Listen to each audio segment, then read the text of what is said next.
మీరు అంతకుముందు కూడా అంటే సైకిల్ యాత్ర చేశారు, జనాల్లోకి వెళ్ళారు, గడప గడపకి వెళ్ళారు ఎలక్షన్స్ ముందు కూడా. మెయిన్గా వాళ్ళు వచ్చి మీకు చెప్పిన సమస్యలు ఏంటంటే 10 ఏళ్ల టీఆర్ఎస్ పాలనలో అసలు ఏమీ జరగలేదని. ఎమ్మెల్యేలు బాగా సంపాదించుకున్నారు. ప్రజల అభిప్రాయమో లేకపోతే టీఆర్ఎస్ వాళ్ళు బీఆర్ఎస్ వాళ్ళు కావాలని చేస్తున్న ప్రచారమో తెలియదు, కానీ బీఆర్ఎస్ మీద ఉన్న వ్యతిరేకత వాళ్ళు గెలిచారు తప్ప వాళ్ళ మీద కాంగ్రెస్ పార్టీ మీద ప్రేమతో ప్రజలు గెలిపించుకోలేదు అనేది. జస్ట్ ఒక వ్యతిరేకతను గెలిచడం అనేది తప్పు.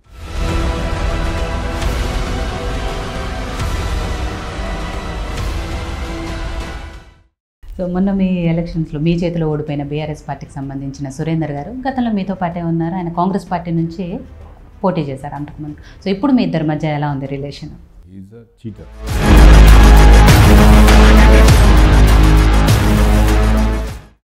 మీరు అంటున్నారు పేదోళ్ళకి వెళ్తున్నాయి అని, కానీ ఇంతవరకు ఎక్కడ వెళ్తున్నాయి? దరఖాస్తులు ఏదో తీసుకున్నారు, కొత్త రేషన్ కార్డులు అన్నారు, అవన్నీ దరఖాస్తులు తీసుకొని వదిలేశారు తప్ప వాటి మీద ఇంతవరకు కూడా ఏం యాక్షన్ తీసుకోలేదు. ఎప్పుడు వచ్చేది పేదవాడికి.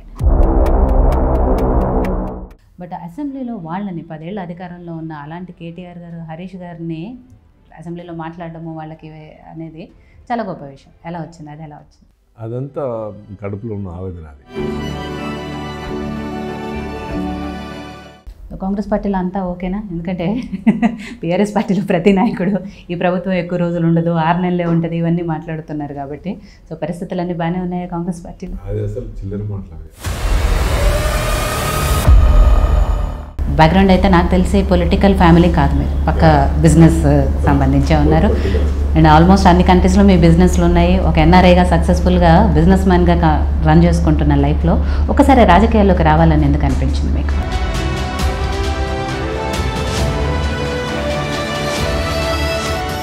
సో టీడీపీ నుంచి ఆఫర్ వచ్చింది, ఆ తర్వాత మళ్ళీ కాంగ్రెస్ పార్టీలో రమ్మని అడిగారు. బీఆర్ఎస్ పార్టీ నుంచి ఆఫర్ రాలేదు, ఆ పార్టీలో జాయిన్ అవ్వమని అడగలేదు? డిసైడ్ అయ్యి కాంగ్రెస్ పార్టీ నుంచి ఎన్ని ఇబ్బందులు అయినా కానీ నేను కాంగ్రెస్ పార్టీలో ఉన్నాను.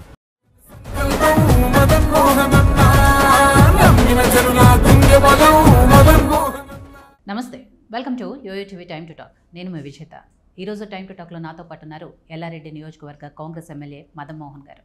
సో ఆయన గెలుపుకి కారణాలతో పాటు ప్రస్తుతం కాంగ్రెస్ ప్రభుత్వ పాలన, 6 గ్యారెంటీల అమలు, నెక్స్ట్ పార్లమెంటు నియోజకవర్గాల్లో అనుసరించబోయే వ్యూహాలు, వీటన్నిటి గురించి ఆయనతో మాట్లాడదాం. నమస్తే అండి మదన్ మోహన్ గారు. నమస్కారం. ఎలా ఉన్నారు? బాగున్నాను. బిజీగా ఉన్నారు? చాలా బిజీగా ఉంది. కొత్తగా ఎమ్మెల్యే అయ్యారు, కొత్త ప్రభుత్వము అంతా కూడా ఎలా నడుస్తుంది?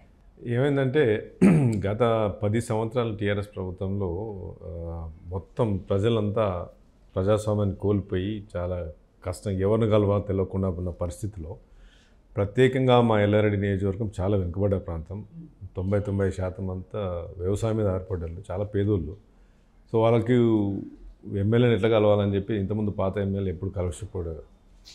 ఒకటేసారి నేను మొదటి నుంచి కూడా ప్రచారంలో కూడా ప్రతి గ్రామంలో తిరిగినా కనుక అందరితో నాకు కనెక్షన్ బాగా ఏర్పడ్డది. దాంతో ఏమవుతుందంటే సార్ గెలిచింది కదా, సార్ అప్పుడు నేను గ్రామాల్లో తిరిగినప్పుడు చాలా సమస్యలు ఉన్నాయి కదా.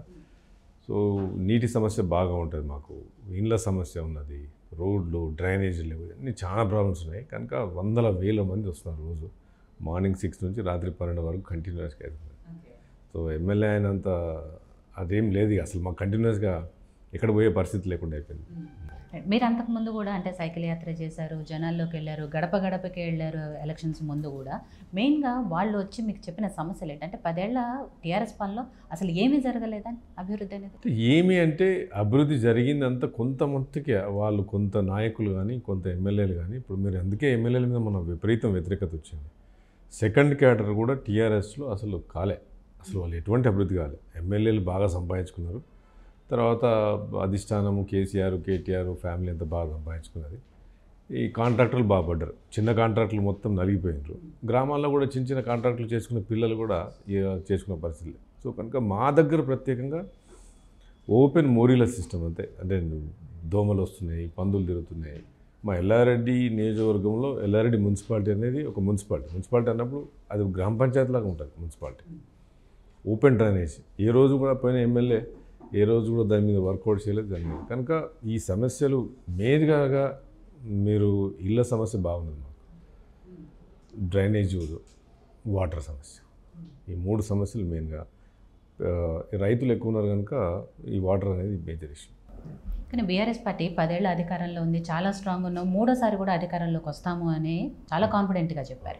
అలాంటి నియోజకవర్గంలో మీరు మీ గెలుపుకి కారణాలు ఏమనుకుంటున్నారు? అంటే మీరు విజయానికి అక్కడ దోహదపడ్డ కారణాలేంటి? దోహదపడ్డ కారణం ఒకటే, వాళ్ళకు ఒకటే ఏమనుకున్నారంటే వాళ్ళు నన్ను నమ్మిండ్రు. ఎందుకంటే నేను ఎలక్షన్స్ ముందు 4-5 ఇయర్స్ నుంచి మీరు అన్నట్టు సైకిల్ యాత్ర చేసినాను. సుమారు 60-65 వేల ఇండ్లు నేను గడప గడపకు నేను సొంతగా పోయినాను.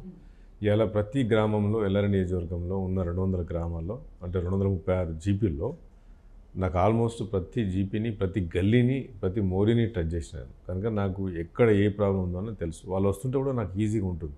వాళ్ళు సార్ ప్రాబ్లం ఉంది అని చెప్పేసి, ఇప్పుడు మా గాంధారి మండలం ఉంది, బీర్మల్ తాండా, సోమానాథ్ తాండా, అదంతా పాపం లేడీస్ కిలోమీటర్ దూరం ఈ రోజుల్లో, ఈ జమానాలో 2023 సంవత్సరంలో, మన 2024లో కూడా కిలోమీటర్ వెళ్ళి నీళ్ళు తీసుకొని వస్తారు బిందెల్లో. ఈయన కేటీఆర్ ఏమో మన హరీష్ రావు మన అసెంబ్లీలో కూడా మాట్లాడితే పెద్ద పెద్దగా మాట్లాడింది, మిషన్ భగీరథ అని చెప్పి. ఎక్కడ ఇంటింటికి నేను క్వశ్చన్ చేసిన అసెంబ్లీలో నేను మాట్లాడినా.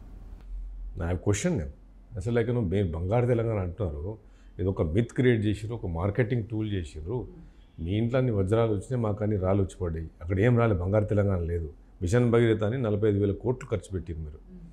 ఇలా నా ఎల్లారెడ్డి నియోజకవర్గం రండి, బస్సు పెడతా అని చెప్పాను. ఇద్దరు బాబామార్తలకు ఇద్దరు బస్సు పెడతాను, రండి నా నియోజకవర్గం రండి. నేను ఇప్పుడు ఎమ్మెల్యేగా రిప్రజెంటేట్ చేస్తున్నాను, I'm public representative, I'm elected public representative. నా కాన్స్టిట్యున్సీలో రండి, మీరు గాంధారి రండి, మీ తాండాలలో తిరగండి, ఎన్ని వాటర్లు వస్తుంది, మిషన్ భగీరథ వస్తుంది. ఈరోజు ఇప్పుడు కూడా మీ ఇంటర్వ్యూకి వచ్చే ముందు కూడా ఇప్పుడే నేను 2-3 బోర్లు శాంక్షన్ చేసి వస్తున్నాను. ఓకే, ఎందుకంటే మీరు బోర్లు ఎందుకు శాంక్షన్ చేస్తున్నాను, నేను ఎమ్మెల్యేగా ఉండి ఈరోజు అఫీషియల్గా బోర్లు శాంక్షన్ చేస్తున్నాను. నా ఎమ్మెల్యే ఫండ్స్ నుంచి బోర్లు శాంక్షన్ చేస్తున్నాను. ఇలా వాటర్ మొన్న 3 days కింద గాంధారి పెద్ద టౌన్ అది, ఆ టౌన్లో లేడీస్కి వాటర్ లేక 4 వార్డులలో ఉంటే నిన్న వస్తే నేను వాటర్ పడ్డది. మరి బోర్ ఇవ్వాల్సిన అవసరం ఉంది మిషన్ భగీరథ పనిచేసినప్పుడు. కనుక ఇది అంతకుముందు టీఆర్ఎస్ ప్రభుత్వం 3 సార్లు వస్తానని అదొక మిత్ క్రియేట్ అయింది. వాళ్ళకు ఒక డబ్బులతోని మళ్ళీ గెలుస్తామన్న ఆశతోని వాళ్ళు ఉండేదని నేను అనుకుంటున్నాను. సో మీరన్నట్టు ఇప్పటికీ కూడా కిలోమీటర్ల మేర వెళ్ళి నీళ్లు తెచ్చుకునే పరిస్థితిలో ఉన్నప్పుడు 2 సార్లు అధికారంలో ఉన్న బీఆర్ఎస్ పార్టీ ఏం చేయలేదు. అలాంటిది కాంగ్రెస్ పార్టీ ఇప్పుడు వచ్చి ఏం చేస్తుంది, దట్టు కొత్తగా వచ్చిన మదన్ మోహన్ గారు ఏం చేస్తారు అనే నమ్మకంతో, ఆ నమ్మకం ఏంటి అనేది? మదన్ మోహన్ ఏం చేస్తాడంటే, ఎందుకంటే నేను నా సొంత డబ్బులతోని కరోనా టైం నుంచి మొదలు పెడితే ఇంటింటికి హెల్ప్ చేయడం జరిగింది. ఆక్సిజన్ పెట్టినాను, పేదోళ్ళకి ఫుడ్స్ పెట్టినాను నా సొంత డబ్బులతోని. తర్వాత అంబులెన్స్లు పెట్టి చేసినాను, చాలామందికి జాబ్ మేళాలు పెట్టి చాలామందికి ఉద్యోగాలు ఇప్పించినాను. ఇదంతా నా ఓన్ ఫండ్స్తో చేసినాను. కనుక వాళ్ళకి ఏంటంటే మదన్ మోహన్ అనే వ్యక్తి పోయిన ఎమ్మెల్యే ప్రతి కమిషన్ తినేవాడు. రోడ్లు వచ్చినా కానీ కాంట్రాక్ట్. మదన్ మోహన్ అంటూ డబ్బులు తినడు. నేను ఓన్గా ఎలక్షన్ టైంలో కూడా డిక్లేర్ చేసినాను, ఎమ్మెల్యేకి వచ్చే శాలరీ కూడా నేను రూపాయి జీతం తీసుకుంటాను, ఆ మిగతా డబ్బులు కూడా నేను మీకే ఇచ్చేస్తాను అని చెప్పి నేను ఎమ్మెల్యే చేసినాను. మనం వచ్చిన ఫస్ట్ శాలరీ ఇప్పుడు ఎమ్మెల్యే మేము 2.5 months అయింది, మాకు 2 months శాలరీస్ వస్తున్నాయి. అయితే మొన్న మా గాంధారి మండలం సర్వాపురం అనే గ్రామం, వెంకటి అని గ్రామాధ్యక్షుడు కాంగ్రెస్ పార్టీ, సడన్గా నేను గెలిచిన తర్వాత ఆనందంతో ఆ రోజు రాత్రి ఉండి గుడ్డపడితో చనిపోయిండు. చిన్న గుడిసె ఉండే, నేను ఎలక్షన్ టైంలో కూడా పోయి వాళ్ళ ఇంట్లో కూర్చున్నాను. అయితే నా సొంత డబ్బులతో ఇప్పుడు ఆయనకి ఇల్లు కట్టిస్తున్నాను. అంటే సొంత డబ్బులు అంటే నాకు వచ్చే శాలరీ, గవర్నమెంట్ ఇచ్చే ఎమ్మెల్యే ఇచ్చే శాలరీతో 1 రూపీతో మీద. సో ఇట్లా వాళ్ళ మీద నమ్మకం ఉంది. ఈరోజు కూడా నేను వచ్చిన 68 రోజుల్లో సీఎం రిలీఫ్ ఫండ్ కానీ ఎక్కడ కూడా ఫైల్ ఆగట్లేదు, ఏడ కూడా కంటిన్యూ. అంటే డబ్బులు లేవు గవర్నమెంట్ దగ్గర. మేజర్ ప్రాబ్లం ఏంటంటే ఈ మిషన్ భగీరథకు, అక్కడ అన్నారం బ్యారేజ్కు, వాడు కాళేశ్వరంకి పెట్టిన డబ్బులతోని ఖజానా అంతా ఖాళీ అయింది. సీఎం గారు కూడా చాలా కష్టంగా ఉంది. అయినా కానీ నేను సుమారు ఒక 100 నుంచి 120 కోట్ల డబ్బులు నేను తీసుకొచ్చింది ఇప్పుడు ఈ 68 daysలో, 68 రోజుల్లో 25 కోట్లు నిన్ననే కలెక్టర్ గారు కూడా శాంక్షన్ వచ్చింది. ఎల్లారెడ్డి మున్సిపాలిటీకి 25 crores, ఎందుకంటే చాలా మోరీలు ఉన్నాయి, ఓపెన్ డ్రైనేజ్ ఉంది, సీసీ రోడ్లు వేద్దామని చెప్పేసి 25 crores కూడా శాంక్షన్. సో ఇప్పుడు ఈ 68 daysలో 70 days నేను గెలిచి ప్రమాణ స్వీకారం చేసి డిసెంబర్ 11th అంత ప్రమాణ స్వీకారం చేసిన అసెంబ్లీలో. అప్పటికిప్పటికీ సుమారు 70 daysలో నేను 120 crores వరకు ఫండ్స్ తీసుకొచ్చినాను కంటిన్యూస్గా. సో ప్రజలకి ఏదైతే నేను వాగ్దానం చేసినో, వాళ్ళు ఆల్రెడీ 5 సంవత్సరాల్లో కాని పనులు ఈ 60 రోజులనే పనులు అయితేనే వాళ్ళు చూస్తున్నారు, వాళ్ళకి నమ్మకం వచ్చేసి. సో మీ ఎన్నికల ప్రచారం అప్పుడు కూడా చూసాము, మీతో పాటు ప్రచారంలో పాల్గొన్న వాళ్ళందరూ కూడా, లేదు ఆ నియోజకవర్గానికి సంబంధించిన ప్రజలందరూ కూడా మీ మీద ఎంత నమ్మకంతో ఉన్నారు, ఇప్పటివరకు మాకు ఏం జరగలేదు, కనీసం మదన్ మోహన్ గారు వచ్చిన తర్వాత అయినా మా నియోజకవర్గం అభివృద్ధి చెందుతుందని ఆశపడుతున్నాం, ఇలాంటి చెప్పిన సందర్భాలు చూసాము. అండ్ మీ నియోజకవర్గంలో తాండాలు ఎక్కువగా ఉన్నాయి, తాండావాసులు వెనకబడి ఉన్నారు, వీళ్ళందరూ కూడా చాలా నమ్మకంతో మిమ్మల్ని గెలిపించుకున్నారు. ఇప్పుడు వాళ్ళకి ఎంతవరకు న్యాయం చేయగలిగాను అనుకుంటున్నారు మీ వరకు? నేను 100% నా 100% నేను మొత్తం పొద్దున్న సాయంత్రం వరకు వాళ్ళ గురించి పెడుతున్న టైము. డబ్బులు ఖజానాలో లేకున్నా, ప్రభుత్వంలో లేకున్నా, నేను ఉన్న ఎక్కడైతే ఫండ్స్ అవైలబుల్ ఉందో డబ్బులు మ్యాక్సిమం తీసుకొచ్చే ప్రయత్నం చేస్తాను. ఎందుకంటే తాండాలలో రోడ్లు లేవు, చాలా ప్రాబ్లం ఉంది. ఎందుకంటే మీరు అన్నట్టు మాకు చాలా తాండాలు ఉంటాయి మా నియోజకవర్గంలో, రోడ్లు లేవు, పిల్లలకు ఉద్యోగాలు లేవు, బ్రిడ్జిలు కోల్పోయినాయి, వాటర్ వస్తలేదు, ఇవన్నీ సమస్యలు, ఇల్లు లేవు. సో ఫస్ట్ ట్రైబల్ దాని కింద ఒక 8.5 crores నేను ఓన్లీ తాండాల గురించి, రోడ్ల గురించి ఆల్రెడీ శాంక్షన్ అయిపోయింది, అది ప్రాసెస్లో ఉంది, అది తీసుకొస్తున్నాం. కనుక మోస్ట్లీ ఎక్కడైతే తాండాలలో రాళ్ళు రప్పలు దుమ్ముతో ఉన్నది, ఎందుకంటే పంట పండిస్తున్నారు, మొక్కలు అవన్నీ పండిస్తారు, కానీ వాళ్ళకు ట్రాన్స్పోర్ట్ చేయడానికి బ్రిడ్జ్లు కూడా కోల్పోయినాయి, ట్రాక్టర్ మీద వచ్చే పరిస్థితి లేదు. సో అట్లాంటి ప్లేస్లు ఐడెంటిఫై చేసి ఆల్రెడీ ప్రపోజల్ పెట్టాను, అది చేస్తున్నాను. తర్వాత పిల్లలకు ఉద్యోగాల గురించి ఇంతకుముందు నేను జాబ్ మేళ చేసినాను. ఎందుకంటే తాండాలలో ఎక్కువ సమస్య ఏంటంటే ఉద్యోగాలు లేవు, చాలా పేదవాళ్ళు ఉన్నారు. సో వాళ్ళ గురించి కూడా ఇండస్ట్రీస్ కానీ, కాల్ సెంటర్స్ కానీ, బీపీఓ సెంటర్స్ కానీ ప్లాన్ చేస్తున్నాను. ఎందుకంటే నేను ఐటీ బ్యాక్గ్రౌండ్ నుంచి వచ్చిన, సాఫ్ట్వేర్ బ్యాక్గ్రౌండ్ ఉంది కనుక దాని నుంచి ట్రై చేస్తున్నాను. సో రోడ్లు ఫస్ట్ ఏంటంటే నాకు వాటర్ సమస్య అనేది తీర్చాలని చెప్పేసి ఇమీడియట్గా మిషన్ భగీరథ వాళ్ళతో కూడా కూర్చొని, ఆల్ ఇంజనీర్స్ వాళ్ళందరితో కూర్చొని, ఎందుకు ప్రాబ్లం ఏంటంటే కొన్ని దగ్గర పైపులు తెగిపోయినాయి, కొన్ని లేదు, అసలు జీరో మెయింటెనెన్స్. వీళ్ళు కొందరి కాంట్రాక్టర్కి ఇచ్చిండ్రు, గవర్నమెంట్ వాళ్ళు జిల్లా మన గ్రామ పంచాయతీలో బిల్స్ రాసుకుంటున్నారు, సంతకాలు పెట్టేసుకుంటారు, వాటర్ వచ్చేసిందని. Because they have to maintain కదా, మెయింటెనెన్స్కి డబ్బులు కావాలి వాళ్ళకి. మిషన్ భగీరథకి డబ్బులు తీసుకున్నారు కాంట్రాక్టర్, మళ్ళీ ఇప్పుడు మెయింటెనెన్స్ కూడా డబ్బులు తీసుకుంటున్నారు. నేను ఎంక్వైరీ చేసిన బుక్స్లో చూసింది ఏంటంటే సంతకాలు పెట్టేసుకుంటారు, సంతకాలు పెట్టేసేసుకొని బిల్స్ లేపేస్తారు. ఏది మెయింటెనెన్స్ బిల్స్. ఎప్పుడు మెయింటెనెన్స్ బిల్స్? నీకు వాటర్ వచ్చినప్పుడు, ప్రజలకు వాటర్ వచ్చినప్పుడు అది మెయింటెనెన్స్ బిల్ తీసుకోవాలి. అందులో కూడా ఫ్రాడే అక్కడ. సో టీఆర్ఎస్ ప్రభుత్వంలో ఎన్ని ఫ్రాడ్ చేయాలనో కాంట్రాక్టర్ అంత ఫ్రాడ్ జరిగింది. సో 5 ఏళ్లలో చేయండి 60 రోజుల్లో చేశాను అంటున్నారు కదా, ఇప్పుడు ఆ ప్రజల రియాక్షన్ ఏంటి? చాలా బాగున్నది. ఈరోజు మీరు పోయి మీరు యోయోటి తరఫున మీరు వెళ్ళి ఎంక్వైరీ చేయండి. మరి కొత్తగా ఇచ్చిన ఎమ్మెల్యే 68 రోజులు అయింది, మరి పాత ఎమ్మెల్యే 5 సంవత్సరాలు అయింది. మరి ఈ ఎమ్మెల్యేకు ఆ ఎమ్మెల్యేకి డిఫరెన్స్ ఉందో అడగండి. నా దగ్గర కూడా ఇప్పుడు ఆల్మోస్ట్ సుమారు నా సొంత డబ్బులతో ఒక 10 మంది పనిచేస్తున్నారు, అలా కాన్ఫిడెన్స్లో ఉంటారు. ఒక సిస్టమ్ తయారు చేసినాను, హెల్ప్ లైన్ నెంబర్ అని పెట్టినాను. ఏ ఎమ్మెల్యే తెలంగాణ రాష్ట్రంలో పెట్టలేదు. హెల్ప్ లైన్లో 2 numbers ఇచ్చినాను. కాల్ సెంటర్ ఏర్పాటు చేసినాను ఇక్కడ ఆఫీస్లో, మా క్యాంప్ ఆఫీస్లో కాల్ సెంటర్ ఉంది. ఆ కాల్కి ఫోన్ చేస్తే ఒక సిస్టమ్ తయారు చేసినాను, మొబైల్ అప్లికేషన్ తయారు చేసిన, హెల్ప్ లైన్ డేస్ కింద దాంట్లో ఆటోమేటిక్గా వాళ్ళకి ఏ ప్రాబ్లమ్స్ ఉన్నా వెళ్ళిపోయి రికార్డ్ అయిపోతుంది. సో డైలీ నేను చూస్తాను. సో నా దగ్గరకు వచ్చే జనాలు వస్తుంది అంతా మాదంతా పేదోళ్ళు, చాలా పేదోళ్ళు, అంటే చెప్పులు కూడా స్లిప్పర్స్ కూడా ఉండవు, అట్లాంటి చాలా పేదోళ్ళు ఉన్నారు.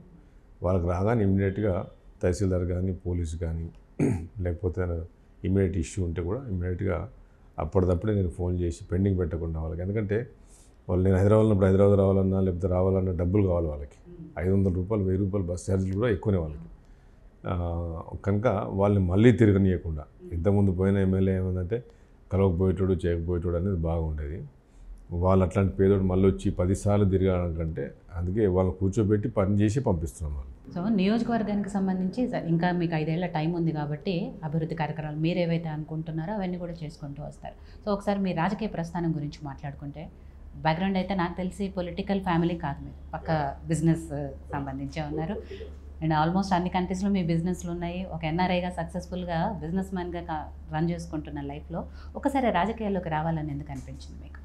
రాజకీయాలు మంచి క్వశ్చన్ అడిగారు. ఎందుకంటే మా రాజకీయాలు అంటే నేను కొద్దిగా ఎర్లీ స్టేజ్ ఆఫ్ మై లైఫ్లోనే తొందరనే నాకు ఫైనాన్షియల్ సక్సెస్ దొరికింది. ఎందుకంటే ఐఎమ్ కమింగ్ ఫ్రమ్ అంటే మిడిల్ క్లాస్ బ్యాక్గ్రౌండ్ నుంచి, ఫాదర్ టీచర్గా నుంచి రావడం జరిగింది. మొత్తం మా ఫాదర్ మొదటి నుంచి కూడా హెల్ప్ చేయాలని నేచర్, డబ్బులు లేకున్నా సరే తను ఏమంటే డబ్బులు ఒకటే కాదు హెల్ప్ అనేది, మాట వరుస కూడా హెల్ప్ చేయడం, తర్వాత ఎవరికన్నా కష్టాల్లో ఉన్నప్పుడు మనం వాళ్ళతో మాట్లాడడం కూడా హెల్ప్ అంటాడు, మాట సాయం కూడా హెల్ప్ అంటాడు. మనం వాళ్ళు ఎమోషనల్గా డౌన్ అయినప్పుడు, వాళ్ళు కష్టాల్లో ఉన్నప్పుడు మనం తోడుండడం కూడా హెల్పే. మనిషి అనేది సాంఘిక జీవి, సోషల్ మనం సోషల్లో బతకాల్సింది. మనిషి సింగిల్గా అలోన్గా బతకలేడు. కనుక కష్టం వచ్చినప్పుడు ఒకరికి బాధ చెప్తే నీకు బాధ 50% తగ్గిపోతుందని పెద్ద వెనకట అనేవాళ్ళు కదా. సో ఆ ఉద్దేశంతో ఆయన ఎప్పుడు ఉండేవాడు. సో ఆయనను చూసి నేర్చుకున్నాను నేను.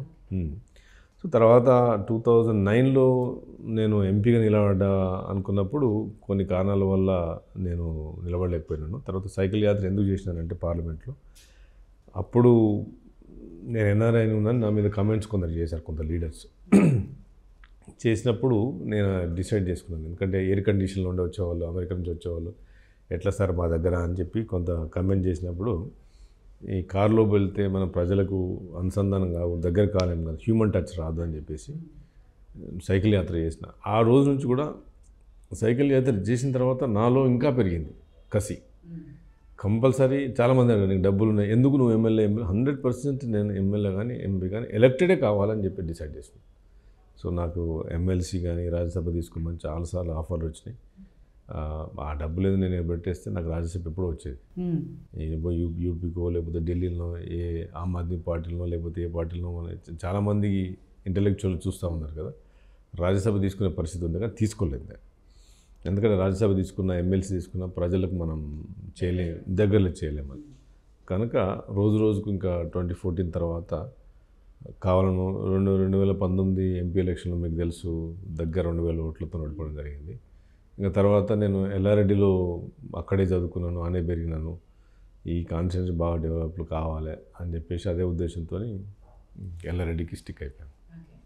సో అక్కడ నుంచి మీరు రాజకీయాల్లోకి రావాలనుకున్న తర్వాత ఫస్ట్ టీడీపీ, నేను ఫస్ట్ టీడీపీలో 2014లో టీడీపీ నుంచే పోటీ చేశారు, ఎంపీగా పోటీ చేశారు. తర్వాత 2019లో కాంగ్రెస్ నుంచి జహీరాబాద్ ఎంపీగా పోటీ చేశారు. 2 సార్లు ఓడిపోయారు ఎంపీగా. ఎమ్మెల్యేగా మొదటిసారి గెలిచారు. ఏమనిపిస్తుంది అంటే ఈసారి ఆ నమ్మకం ఉండేనా, ఎంపీగా 2 సార్లు ఓడిపోయిన తర్వాత మళ్ళీ ఈసారి ఎమ్మెల్యేగా ఎంతవరకు గెలవగలను అనే ఒక చిన్న డౌట్ అయితే ఉంటుంది కాబట్టి ఏ కాన్ఫిడెన్స్తో వెళ్ళారు? నేను ఇంకా ప్రజలు నమ్ముకున్నాను. ఇంకా అంతకుముందు పెద్ద నాయకులు బడా నాయకులు నన్ను మోసం చేయడం జరిగింది ఎంపీ ఎలక్షన్లో. బాన్స్వాడ కాన్స్టిట్యున్సీలో ఆయన అయితే అప్పుడున్న అతనైతే ఆయన ఏజెంట్లను కూడా పెట్టలే ఒక 120 బూత్లలో. తర్వాత కొందరు బడా నాయకులు మా జైరాబాద్ పార్లమెంట్లో, ఎందుకంటే పక్కన 9 పార్లమెంట్లు నార్థన్ తెలంగాణలో, ఉత్తర తెలంగాణలో కాంగ్రెస్ పార్టీకి ఆ రోజు డిపాజిట్లు పోయినాయి 2019లో. నిజామాబాద్ కానీ, కరీంనగర్ కానీ, మెదక్ కానీ, మీకు వరంగల్ కానీ అన్ని డిపాజిట్లు పోయినాయి. ఆ టైంలో ఉత్తర తెలంగాణలో బీజేపీను మోడీ ఆ రోజు కేసీఆర్ నడుస్తున్నప్పుడు కూడా నేను సుమారు 2500తో ఓడిపోవడం జరిగింది. కనుక అందరు కూడా మొత్తం తెలంగాణ రాష్ట్రం అంతా షాక్ తిన్నారు, ఎలా తీసుకెళ్ళాలి, ఎందుకంటే నా సైకిల్ యాత్ర పబ్లిక్తో నేను కనెక్ట్ కావడం. కానీ చాలామంది పెద్ద లీడర్స్ నన్ను ఆ రోజు మోసం చేయడం జరిగింది, మా పార్టీ వాళ్ళు. సో ఆ రోజు ఈ పోయిన ఎమ్మెల్యే ఎవరైతే ఓడిపోయిన ఎమ్మెల్యే ఉన్నాడో సురేంద్ర అనేటువంటి నన్ను మోసం చేసిండు ఆ రోజు. ఎందుకంటే మా పార్టీలో ఉండి ఎమ్మెల్యే గెలిచి ఆయన ఎమ్మెల్యే గెలపడానికి కూడా నేను కారణమైనాను. అంటే నాతో పాటు కాంగ్రెస్ పార్టీ కార్యకర్తలు అందరూ కారణమైనారు, అందులో నేను ఒక భాగస్వామ్యం. అట్లాంటి వాడు నా ఎంపీకి వచ్చేసరికి 11వ తారీఖు నాడు, ఏప్రిల్ 11 నాడు తెలంగాణలో ఎంపీ ఎలక్షన్స్. ఆయన ఏప్రిల్ 3వ తారీఖు నాడు ఉన్న 7 జైరాబాద్ పార్లమెంట్లో 7 అసెంబ్లీల్లో 6 టీఆర్ఎస్ గెలిచింది. ఆ రోజు 1 కాంగ్రెస్ గెలిచింది, అది ఎల్లారెడ్డి కాంగ్రెస్ గెలిచింది. దానిలో కూడా ఆయన 3వ తారీఖు నాడు నా మీద అమ్మతోడు పెట్టుకొని నేను పోవట్లేదు అన్నాడు. నేను రిక్వెస్ట్ చేశాను, నువ్వు ఉండు బ్రదర్, నువ్వు ఎమ్మెల్యేగా ఉంటావు, నేను ఎంపీగా ఉంటాను, ఇద్దరం కలిసి ఈ కాన్స్టిట్యూన్సీ వెనుకబడ్డ డెవలప్ చేసుకున్నాను. కారణం కొంత పెద్ద నాయకుల మాటలు విని 30 కోట్లకు అమ్ముడు పోయింది ఆ రోజు ఆయన. అమ్ముడు పోయి కరెక్ట్ 6 డేస్ ముందు 9వ తారీఖు నాడు సాయంత్రం 5 గంటలకు ప్రచారం ముగుస్తుంది. 11వ తారీఖు నాడు ఎలక్షన్ ఏప్రిల్, 3వ తారీఖు నాడు జంప్ కొటేషన్. సో ఉన్న 6 + 1 7కి 7 0 నాకు, అంటే 0 నాకు. అది ఆ టైంలో కూడా ఎల్లారెడ్డిలో 9400 నాకు లీడ్ వచ్చింది. ఆ రోజు నేను ఇంకా డిసైడ్ చేసుకున్నాను, అంటే ఈ పెద్ద నాయకులు నమ్ముకున్న రోజులు మనం రాజకీయంలో ఎప్పుడు బాగుపడడం, ప్రజలు నమ్ముకున్న రోజులే బాగుపడతామని చెప్పి ప్రజలతోనే ఉండిపోయినాను. ఓడిపోయిన 15 రోజుల తర్వాత, అంటే అతి తక్కువ ఎంపీగా ఓడిపోయింది నేనే ఆ టైంలో కాంగ్రెస్ పార్టీ నుంచి దేశంలో అతి తక్కువ ఓడిపోయాను. కానీ ఇక బాధపడకుండా ప్రజలతో, ఎందుకంటే ప్రజలు ఒకటి నేను పాజిటివ్ ఏం ఆలోచించినంటే ఓడిపోయినాకంటే నైతికంగా నేను ఓడిపోలే. టెక్నికల్గా వాళ్ళని మోసం చేసింది కానీ నైతికంగా నేను మోరల్గా నేను ఓడిపోలేదు. నేను గెలిచినాను, కానీ ఈ నాయకుల్ని రేపు పొద్దున్న నమ్ముకుంటే మనం ఎప్పుడు కూడా మన జీవితంలో మనం రాజకీయంలో రాలేమని చెప్పేసి ప్రజలు కూడా ఇంత ఓట్లు వేసింది కదా మన పక్క కాన్స్టిట్యూన్స్లో అన్ని డిపాజిట్లు పోతుంటే మరి నాకు సుమారు 4,40,000 ఓట్లు అంటే 45% వచ్చింది ఆ రోజు. పక్క నిజామాబాద్ కాన్స్టిట్యూన్స్లలో 4% కాంగ్రెస్ ఆ రోజు 10%, 12% వస్తే మరి నాకు 44.45% వచ్చింది.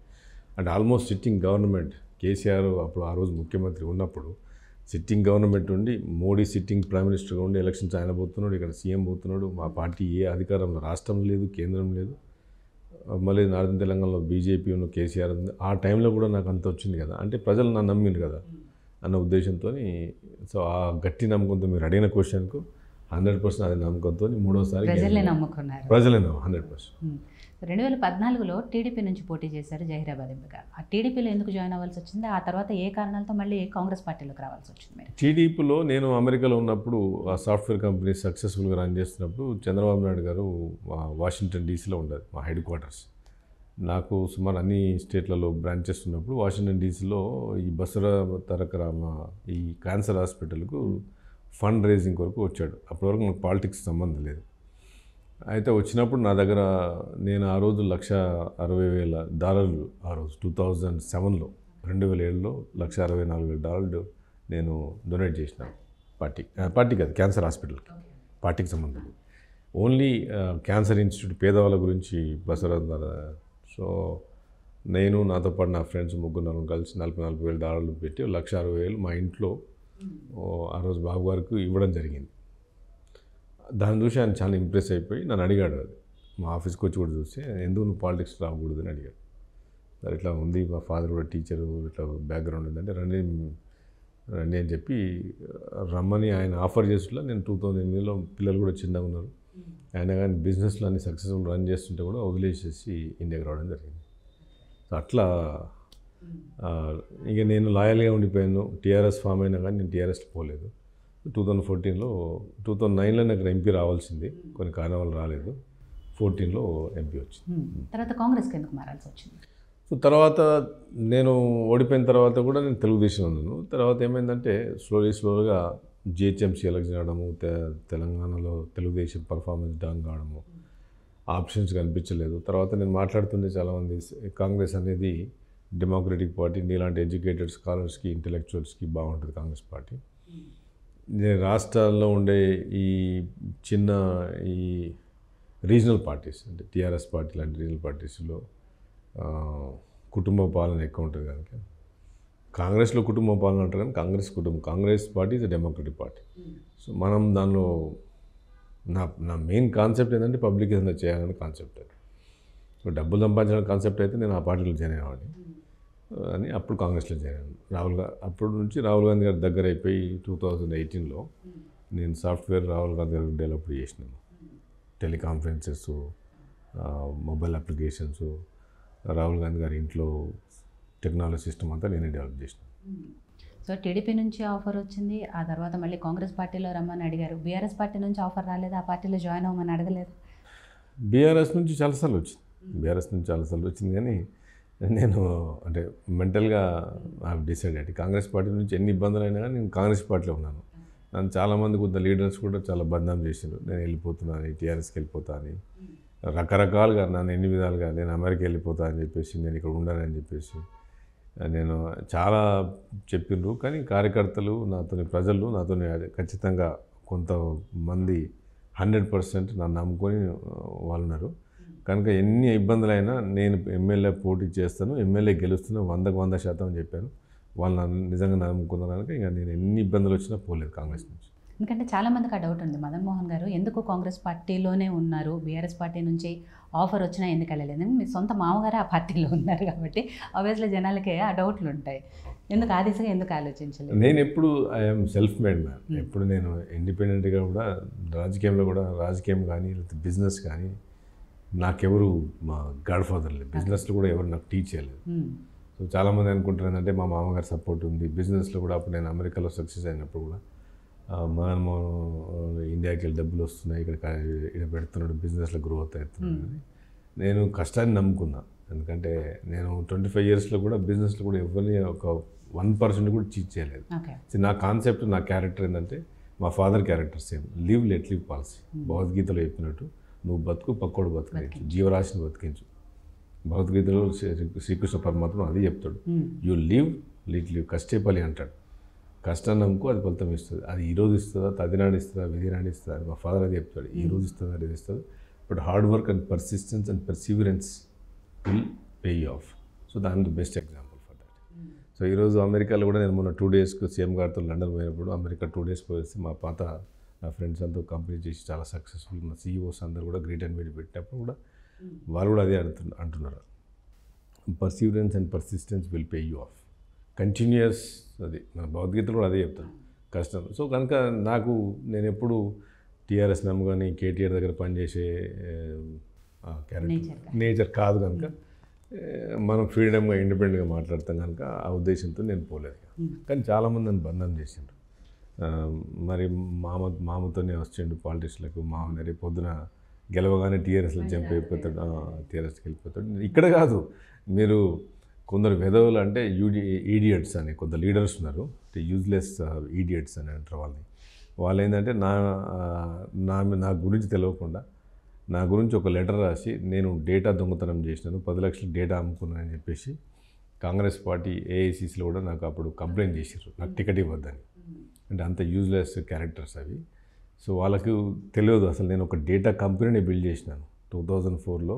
2018లో డేటా కంపెనీని అమ్మేసినాను. డేటా మ్యాపింగ్ అనే కంపెనీ ఎవరు చేయనప్పుడు నేను స్టార్ట్ చేసి ఆ కంపెనీ కూడా అమ్మినాను. అది it is on record, everything on record. So 10 లక్షలకు అమ్ముకునేంత స్థితి నాకు లేదు డేటా అమ్ముకునేది.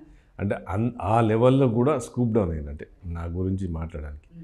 వేరేది ఏది మాట్లాడాలో నా క్యారెక్టర్లో వాళ్ళకి ఎక్కడ దొరకకుండా ఎంతసేపు కులము మామ అని పెట్టుకొచ్చారు. బట్ ఈరోజు 100% నేను ప్రూవ్ చేయగలిగాను ప్రజల ఆశీర్వాదంతో, వాళ్ళ దయతో, కాన్స్టిట్యున్సీ అండ్ భగవంతుని దయతో, ఫ్యామిలీ దయతో ఈరోజు నేను ప్రూవ్ చేయగలిగాను. Yes, is 100% is on its own. Today nobody win question me, nobody can touch me. So అగ్ని పరీక్ష అంతా అయిపోయింది. సో మీకు ప్రత్యర్థి పార్టీలతో పాటు సొంత పార్టీలో కూడా మీరు సొంత పార్టీలు ఎక్కువ, ప్రత్యర్థి పార్టీలు ఏం లేదు. ప్రత్యర్థి party was very easy, fighting was enemy was very easy. అందుకే ఎనిమీ షూటింగ్ నేను అదే అంటాను, మా వాళ్ళు కూడా అదే చెప్తాను, మా కార్యకర్తలు కూడా. కొట్లాడితే భగవద్గీతలు కూడా చెప్తాడు, కొట్లాడితే భారత యుద్ధంలో కొట్లాడు, మహాభారత యుద్ధంలో ఫైటింగ్ ఇట్స్ డి గివెన్. కానీ ఓపెన్గా కొట్లాడు, వెనక నుంచి వచ్చి ఇంగ్లీష్ వాళ్ళలాగా బుల్లెట్లు కొట్టద్దని చెప్తాను అది. సో మా వల్లే ఎక్కువ ప్రాబ్లం.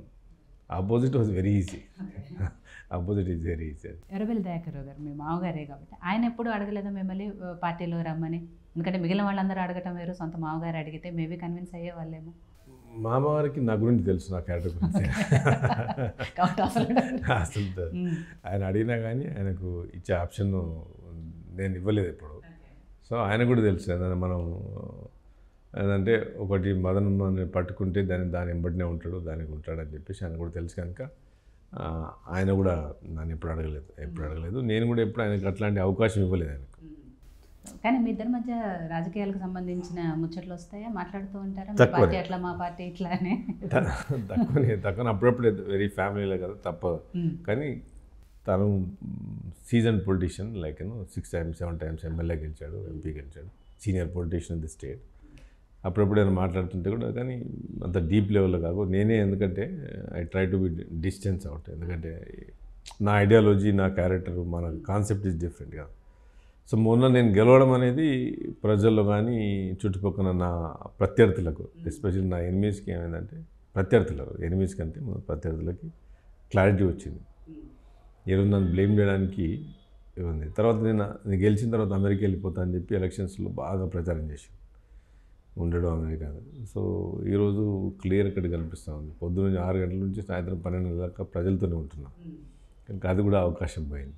అదే అక్కడ ఎర్రబెల్లి దయాకర్ రావు గారి మీద కూడా ఈసారి కాంగ్రెస్ పార్టీకి సంబంధించిన వాళ్ళే గెలిచారు కాబట్టి, సో మీరు గెలిచిన తర్వాత ఆయన రియాక్షన్ ఏంటి? నాకైతే రోజు రిజల్ట్ రోజు నేను కూడా చూస్తున్నాను. ఎందుకంటే మాకు 20 rounds ఉన్నాయి ఎల్ఆర్డి కౌంటింగ్. సో ప్రతి రౌండ్లో ప్రతి రౌండ్లో ఐ వాజ్ లీడింగ్. నేను ఎప్పుడు ట్రైలింగ్ లేను. ఒక్క రౌండ్ కూడా నాకు నెగిటివ్ రాలే. కొన్నిసార్లు 4 rounds నెగిటివ్ వచ్చి 3 rounds పాజిటివ్ వస్తుంది కౌంటింగ్లో. నాకు ఫస్ట్ రౌండ్ నుంచి కూడా నేను లీడ్లో ఉన్నాను. సో 20 రౌండ్స్ అయ్యే వరకు కూడా నేను ఏ రౌండ్లో కూడా నాది ఎల్లారెడ్డిలో నెగటివ్ లేదు. అంటే నాకు తక్కువ ఉండి టీఆర్ఎస్ ముందు లేదు, ఎప్పుడు కాంగ్రెస్ వాజ్ హైట్. కొన్ని రౌండ్లలో 3000 4000 లీడ్ వచ్చింది, కొన్ని రౌండ్లలో 800 లీడ్ వచ్చింది, కానీ లీడ్ నాదే ఉండే. ఐ థింక్ 6-7 రౌండ్లో వచ్చేసరికి నేను గెలిచిపోతున్నా అని ఆయనకు తెలిసినట్టుంది.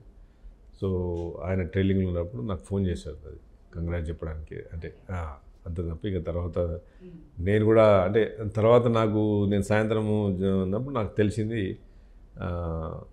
ట్రైలింగ్లో ఉన్నాను, నాకు మా వాళ్ళు చెప్పారు.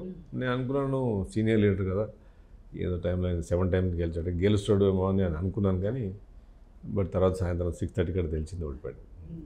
సో చాలామంది ఈసారి కాంగ్రెస్ పార్టీ నుంచి కొత్త వాళ్ళు గెలిచారు అందరూ ఉండేటప్పటికీ ఏమవుతుందంటే దాని మీద ఒకటి అంటే ప్రజల అభిప్రాయమో లేకపోతే టీఆర్ఎస్ వాళ్ళు బీఆర్ఎస్ వాళ్ళు కావాలని చేస్తున్న ప్రచారమో తెలియదు, కానీ బీఆర్ఎస్ మీద ఉన్న వ్యతిరేకత వాళ్ళు గెలిచారు తప్ప వాళ్ళ మీద కాంగ్రెస్ పార్టీ మీద ప్రేమతో ప్రజలు గెలిపించుకోలేదు అనేది అంటే తప్పకుండా బీఆర్ఎస్ మీద వ్యతిరేకత అనేది కాంగ్రెస్ పార్టీకి యూజ్ అయింది.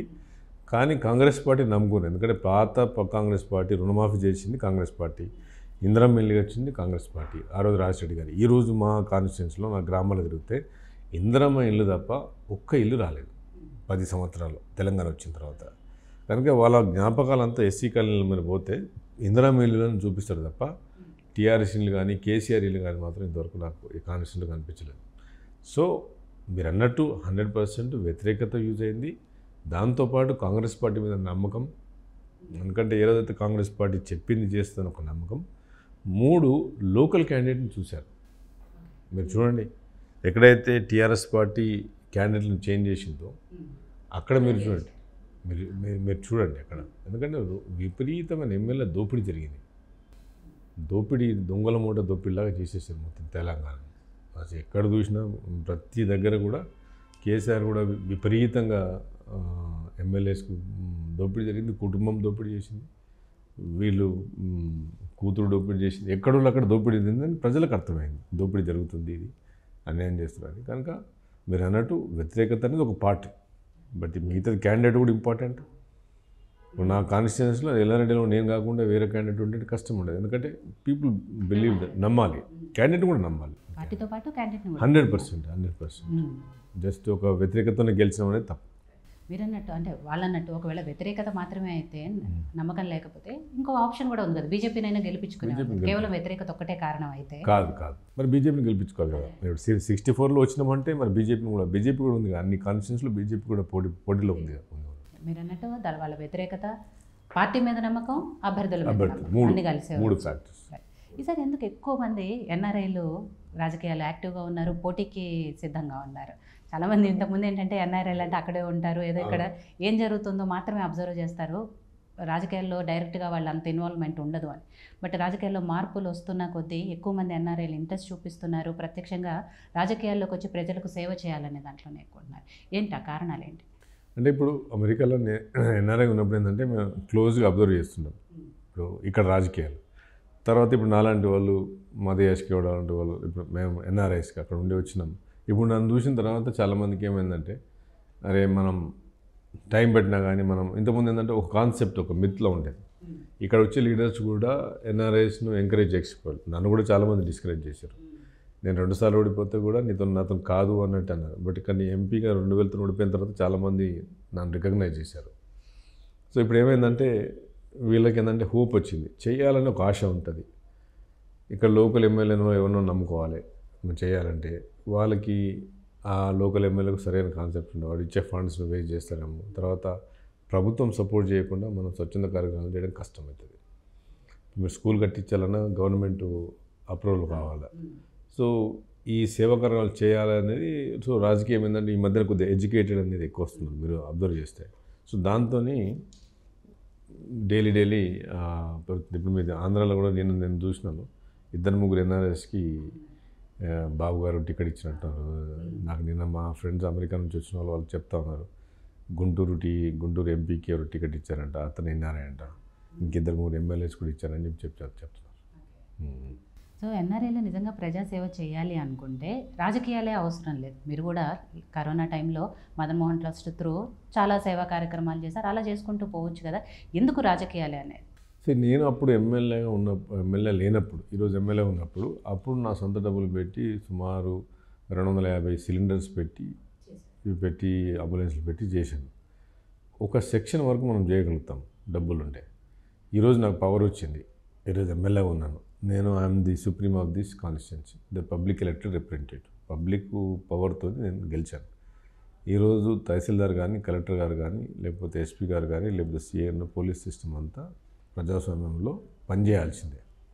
ప్రజలకు అనుబంధంగా నేను కూడా అలా ప్రజల సేవకుడిని, ప్రజానాయకుడు కాదు, ప్రజల గురించి పనిచేయాలి. కనుక ఈరోజు అధికారం వచ్చింది గట్టిగా మాట్లాడి నేను చెప్పడానికి. అన్యాయం చాలా జరుగుతూ ఉంటాయి ఊర్లలో.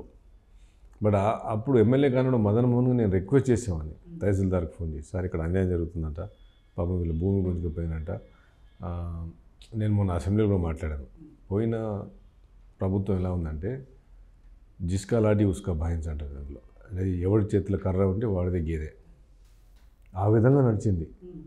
సో కనుక దురాక్రమణ జరిగేది, నాకు కళ్ళలో తెలిసేది, చూసేవాడిని. కానీ ఫోన్ చేసి రిక్వెస్ట్ చేసేవాడిని, సో ఇది జరుగుతుందని. ఇప్పుడు అలా లేదు కదా ఎమ్మెల్యే. ఇప్పుడు నేను వెరీ సీరియస్, అందరిని పిలిచి మాట్లాడాను. ఎక్కడైనా పేదోడికి అన్యాయం జరిగితే ఇమ్మీడియట్గా నా కాలు అడిగిపోతుంది, లేకపోతే తహసీల్దార్ పోతుంది, లేకపోతే మీరు చూస్తే ఇప్పుడు బయట కూడా చూస్తే మీరు అందరు చాలామంది నా గురించి వెయిట్ చేస్తున్నారు. పొద్దున్న 6 గంటల నుంచి వెయిట్ చేస్తున్నారు. వాళ్ళకి ఏదో భూమి ఇష్యూ ఉంటుంది, వాళ్ళకి ఇన్ని రోజులు అన్యాయం జరిగింది, 10 సంవత్సరాల నుంచి సిఐ దగ్గరికి, ఎస్ఐ దగ్గరికి పోతే డబ్బులు తింటాడు, వాళ్ళు పని చేయరు, డబ్బులు నడితే పని నడుస్తుంది. ఊర్లో వాడు కొడతాడు, కొట్టినా కానీ సిఐని ఆల్రెడీ ఫీడ్ చేసేస్తాడు. ఫీడ్ చేసేసరికి వీడు పోయితే పాపం వీళ్ళు బస్ ఎక్కువ లేకపోతే ఆటో తీసుకొని పోయి కంప్లైంట్ చేస్తానికి పోలీస్ స్టేషన్ దగ్గర కూర్చోండి. పొద్దున మార్నింగ్ 7 o'clock సర్ది కట్టుకుని డబ్బులు లంచ్ కట్టుకుని కూర్చొని సాయంత్రం వరకు కూర్చున్నా కానీ వాడికి ఏం రాదు కేసు. సో అట్లాంటి పరిస్థితి నడిచింది. ఇప్పుడు నా టెన్యూర్లో నేను ఎమ్మెల్యేగా ఉన్నప్పుడు దానిలో మాత్రం వెరీ సీరియస్. నా పోలీస్ వాళ్ళకి తెలుసు, మా ఎంఆర్ఓస్ తెలుసు, రెవెన్యూ సిస్టమ్ తెలుసు. పేదవాడికి ఫస్ట్ నాది సిస్టమ్ నాకు కాలుపోతుంది. ఉన్నోడు నా దగ్గరికి వస్తే కొద్దిసేపు ఆపుతాను వాళ్ళు, తర్వాత చూద్దాం. ఎందుకంటే 500-1000 రూపాయలు కూడా మీరు చూస్తే ఇప్పుడు మీరు చూస్తే నా దగ్గరకు వచ్చిన వాళ్ళు అంతా వాళ్ళే పేదోళ్ళే వస్తున్నారు నా దగ్గరికి. కనుక ఎమ్మెల్యేగా ఉన్నప్పుడు ఆ పవర్ ఉంది కనుక ప్రజాస్వామ్యంలో. కనుక రేపు ఎన్ఆర్ఐలు కూడా ఏంటంటే నిజంగా సేవ చేయాలనుకున్నోడికి this is the best political power. You don't want money. ఇప్పుడు నేను మనీ తినట్లేదు, రూపాయి తినట్లేదు, కమిషన్ తీసుకోవట్లేదు, శాలరీ తీసుకోవట్లేదు, ప్రభుత్వంలోంచి వచ్చే పైసలు తినట్లేదు. కనుక ఐ హ్యావ్ అ రైట్. నేను క్వశ్చన్ చేయడానికి, నేను డబ్బులు దీన్ని కరప్షన్ ప్రాక్టీస్ చేస్తే then I have no right ఉంటుంది కదా. కనుక మా ఆఫీసర్స్ కానీ మా పోలీస్ సిస్టమ్ కానీ అందరూ తెలుసు, సార్ 1 రూపీ తిన్నాడు, ఎవడు తిననీయాడు, పేదోడికి అన్యాయం జరగనీయాడు. కానీ ఎంతవరకు నమ్మాలి? అంటే శాలరీ తీసుకోకుండా పనిచేసే ఈ రోజుల్లో ఉన్నారా అలాంటి నాయకులు అనేది ఎలా నమ్మాలి, ఎంతవరకు నమ్మాలి? నమ్మాలంటే కాలమే మీకు సమయమే అంటారు కదా, కాలం. అండ్ అఫ్ కోర్స్ మీ నియోజకవర్గ ప్రజలు చూసే వాళ్ళకి అర్థమవుతుంది. 100%. ఇప్పుడు నేను మొన్న నాకు శాలరీ రాగానే నాకు మా గ్రామ కమిటీ అధ్యక్షుడు చనిపోయాడు. రాత్రి పడుకున్నాడు గుడిసెలో, చిన్న గుడిసె, పాపం చిన్న పిల్లలు, 2 చిన్న పిల్లలు చదువుకోలేదు. రాత్రి ఈ కాంగ్రెస్ అధ్యక్షుడు 10 సంవత్సరాల నుంచి 30 సంవత్సరాల నుంచి మా కాన్స్టిట్యున్సీలో కాంగ్రెసే లేదు. ఎప్పుడో ఒక ఎమ్మెల్యే 9 ఏళ్ళు గెలిచాడు బై ఎలక్షన్లో. అప్పటి నుంచి కాంగ్రెస్ పార్టీ లేదు. పాపం వీళ్ళు కార్యకర్తలు కాంగ్రెస్ పార్టీని పట్టుకుని ఉన్నారు. అంటే ఎంత పేదోళ్ళు అయిపోయారు వీళ్ళు. సో ఆయన అధ్యక్షుడు పనిచేస్తున్నాడు, గ్రామ కమిటీ అధ్యక్షుడు అంటే. సో గుడిసెలో ఉన్నాడు, చనిపోయాడు. ఇలా ఫ్యామిలీ రోడ్డు మీద పడింది, ఇల్లు లేదు, పిల్లలు చిన్నోళ్ళు, ఒక అమ్మాయి, 2 చిన్న పిల్లలు, పరిస్థితి. అట్లాంటి వాళ్ళకి నా శాలరీ నేను డొనేట్ చేశాను. నన్ను ఎవరు అడగలేదు, ఎవరు ఫోర్స్ చేయలేదు. నాకు తెలిసిన తర్వాత ఇమీడియట్గా ఆయన చావు అయిపోయిన తర్వాత నేను ఢిల్లీ నుండి వెళ్ళి నేను అక్కడిదక్కడే వాళ్ళ ముందే డిక్లేర్ చేసి ఫస్ట్ శాలరీ నీకు ఇల్లు కట్టిస్తున్నాను. నీకు అదే దట్ ఈస్ ద ప్రూఫ్ ఉంటుంది. అదే ప్రూఫ్ అది. సో మొన్న మీ ఎలక్షన్స్లో మీ చేతిలో ఓడిపోయిన బీఆర్ఎస్ పార్టీకి సంబంధించిన సురేందర్ గారు గతంలో మీతో పాటే ఉన్నారు. ఆయన కాంగ్రెస్ పార్టీ నుంచి పోటీ చేశారు అంతకుముందు. సో ఇప్పుడు మీ ఇద్దరి మధ్య ఎలా ఉంది relation? There is no relation. నాకు ఏంటంటే నాకు నా క్యారెక్టర్ ఏంటంటే either I trust 100%, I don't trust. So he's a cheater. నన్ను చీట్ చేసిండు, సో నన్ను నమ్మించి మోసం చేసిండు. నేను ఎంపీ ఓడిపోవడానికి మెయిన్ కారణం ఆయన సురేందర్. కనుక ఆ రోజు నుంచి నేను చెప్పాను, నేను నమ్మించి మోసం చేసావు కదా, నిన్ను ప్రజలను కూడా నమ్మించాడు, ప్రజల దగ్గర డబ్బులు తీసుకున్నాడు. ఎలక్షన్స్ ముందు నేను పేదోడిని, నేను చచ్చిపోతా అని చెప్పేసి గాంధార్లో స్టేట్మెంట్ ఇచ్చి పాపం పురుగుల మందు దాగి తెచ్చిపోతాం, ఈసారి మేము గెలవకపోతే అని చెప్పేసి స్టేట్మెంట్ ఇస్తే పాపం చాలామంది తాండాలు కూడా మంచిగా కట్టెలు అమ్ముకుంటోళ్ళు, చిన్న చిన్న బర్రెలు కాచుకుంటోళ్ళు, పాలు అమ్ముకుంటోళ్ళు, పూలు అమ్ముకుంటోళ్ళు, పండ్లు అమ్ముకుంటోళ్ళు వాళ్ళందరూ కలిసి 500, 1000 అమాలీలు 2000, 3000 వేసి సుమారు 85 లక్షల రూపాయలు ఆయనకి ఇచ్చిండ్రు. ఓకే. డబ్బులు వేసి వాళ్ళే ఇచ్చిండ్రు, ప్రజలే ప్రజలు తీసుకోవాల్సిన డబ్బులు ప్రజలు ఇచ్చేసి గెలిపించిన తర్వాత హయ్యెస్ట్ హోప్స్ పెట్టుకున్నారు ఆయన మీద. నా దగ్గర డబ్బులు తీసుకున్నాడు ఎలక్షన్స్ ముందు, నేను కూడా డబ్బులు ఇచ్చిన ఆయనకి, అందరం తీసి మోసం చేసి ఇచ్చాడు. కనుక ఐ నెవర్ యాక్సెప్టెడ్ హిమ్ అంత చిట్. సో దర్ ఇస్ నో, మా ఇద్దరి మధ్యన దర్ ఇస్ నో. ఎందుకు మోసం చేయాల్సి వచ్చింది మిమ్మల్ని ఎందుకు ఎంపీగా ఓడించాల్సిన పరిస్థితి వచ్చింది ఆయనకి? నన్ను ఎందుకంటే ఆయనతో పాటు కొందరు బడా లీడర్స్ ఆయనతో ఉన్నారు. వాళ్ళందరికీ తెలుసు ఆ రోజు నేను ఎంపీ గెలుస్తున్నా అని చెప్పేసి. ఎంపీ మదన్ మోహన్ గెలిస్తే మనకు రేపొద్దున రాజకీయంగా అశ్వితం కష్టమవుతుందేమో. ఈయన డైనమిక్ పర్సన్, చాలా స్ట్రైట్ ఫార్వర్డ్ ఉంటాడు, గట్టిగా ఉంటాడు, డబ్బులు తినాడు, ఎవడికి భయపడు, ఎవడు కేర్ చేయడు. కేర్ చేయమని అంటారు, కేర్ చేయండి, ప్రజల్ని కేర్ చేయడానికి వచ్చినాడు, మిమ్మల్ని ఎందుకు కేర్ చేయడం? మీరు చేసే దొంగతనాలని, మీరు చేసే మూఢతనాలని, టికెట్లు అమ్ముకుంటోళ్ళని నేను అది ఎంకరేజ్ చేయను. ఇప్పుడు మా దాంట్లో సగం మంది టికెట్లు అమ్ముకున్న వాళ్ళే లీడర్స్, అది నేను ఎంకరేజ్ చేయట్లేదు. కనుక నా మీద నేను రేపొద్దున నాకు అధికారం ఎంపీ వస్తే రేపొద్దున మా ప్రాబ్లం అవుతుంది, నువ్వు జంప్ అయిపోతే అక్కడ మైనస్ అయిపోతే ఓడిపోతాడని చెప్పేసి ఈయన జంప్ చేయించారు. 30 కోట్లకు అమ్ముడిపోయింది ఆ రోజు టీఆర్ఎస్కి. ఇవాళ అదే పార్టీ ప్రజలు బొందబెట్టేసారు. ఎందుకంటే కాంగ్రెస్లో గెలిచి వాళ్ళు ఏదైతే నమ్మకంతో డబ్బులు వాళ్ళ దగ్గర తీసుకొని ఎమ్మెల్యే గెలిచి మళ్ళీ 30 కోట్లకు అమ్ముడిపోయి మళ్ళీ టీఆర్ఎస్లో జాయిన్ అయ్యిండు. జాయిన్ అయిన తర్వాత కూడా ఏం చెప్పిండు ప్రజలకి ఏంటంటే, ఇవాళ నేను కాంగ్రెస్లో ఉంటున్నా కనుక, ప్రతిపక్షంలో కనుక నేను ఏం చేసే పొజిషన్ లేను, నేను ప్రభుత్వం టీఆర్ఎస్ ఉంది, కేసీఆర్ నాడు అలా పోతే రేపు నేను ఫండ్స్ తీసుకురావచ్చు అని చెప్పి మోసం చేసిపోయిండు. సో ప్రజలు చాలామంది నమ్మిండ్రు నా ఎలక్షన్స్ ముందు, నమ్మి టీఆర్ఎస్కి వేసిన ఓటు. నేను ఓడిపోవడానికి కారణం ఆయనే, ఎంపీగా ఆ రోజు వేసిండ్రు. కానీ బట్ నేనేమనుకున్నానంటే, పోనీ అట్లీస్ట్ నేను ఓడిపోయినా అయిపోయింది, పర్లేదు, ఓడిపోయినా సరే 2,000తోనని. ఎవరికైనా ఎంపీగా 2,000 ఓడిపోయినా చాలా బాధ ఉంటుంది, కానీ పర్లేదు ఈ డెవలప్మెంట్ అని చేస్తున్నామని నేను అనుకున్నాను. నిజంగా కూడా ఆ ఉద్దేశంతో ₹1 డెవలప్మెంట్ లేదు, ఒక ఫండ్ తీసుకొచ్చింది లేదు, ఒకరు కలిసింది లేదు, కొందరు మాట్లాడింది లేదు, కొందరు చేసింది లేదు. కనుక ప్రజల్లో విపరీతమైన వ్యతిరేకత బిల్డ్ అయింది. దానివల్ల ఆయన ఓడిపోవడానికి కారణమైంది. ప్లస్ నన్ను నమ్మిండ్రు. మదన్ మోహన్ గారు రాహుల్ గాంధీ గారికి చాలా దగ్గర, ఎలా ఆ అనుబంధం ఎలా వచ్చింది ఆయనతో అంత దగ్గర అవ్వడానికి? ఎందుకంటే ఆయన జోడో యాత్రకు సంబంధించి అంతకుముందు చేసినప్పుడు ఆయన మీరే దగ్గరుండి ఆ కార్యక్రమాలన్నీ చూసుకున్నారు. ఇందాక మీరు చెప్పినట్టు వాళ్ళ ఇంటికి సంబంధించిన ఐటీ టెక్నాలజీ మొత్తం కూడా మీరే చూసారు. ఎలా ఆయనతో ఎలా రిలేషన్? నాకు అప్పుడు 2017-18లో నేను పార్టీలు చేరినప్పుడు అశోక్ గెహ్లోట్ గారు ఆ రోజు, అంటే మన రాజస్థాన్ సీఎం, ఇప్పుడు మాజీ సీఎం, ఆయన ఆ రోజు జనరల్ సెక్రటరీ ఉన్నాడు. కొప్పుల రాజు గారు పర్సనల్ సెక్రటరీ ఉండే. కొప్పుల రాజు గారు మన ఆంధ్రప్రదేశ్ నుంచి అతను ఐఏఎస్ ఆఫీసర్గా పనిచేసిండు. రాజశేఖర్ గవర్నమెంట్లో తను అసిస్టెంట్గా ఉండే రాహుల్ గాంధీ గారికి. అప్పుడు నేను నా టెక్నాలజీ, మా బ్రదర్, మేము కంపెనీ, మా టీం అంతా మాకు సపోర్ట్ చేసింది కనుక ఒక చామ్స్ అని ఒక అప్లికేషన్ డెవలప్ చేశాం, Congress human resource management system అని. ఈ కార్పొరేట్ సంస్థలో ఎట్లా ఎంప్లాయీస్ని ఎవరైతే పర్ఫామ్ చేస్తారో వాళ్ళని ఎవరైతే మంచి పని చేస్తారో వాళ్ళని దగ్గర తీసుకోవడం. సో అది ఒక ఛాన్స్ డెవలప్ చేసి, సో ఆయన అప్పుడు కాంగ్రెస్ అధ్యక్షుడు ఉండే.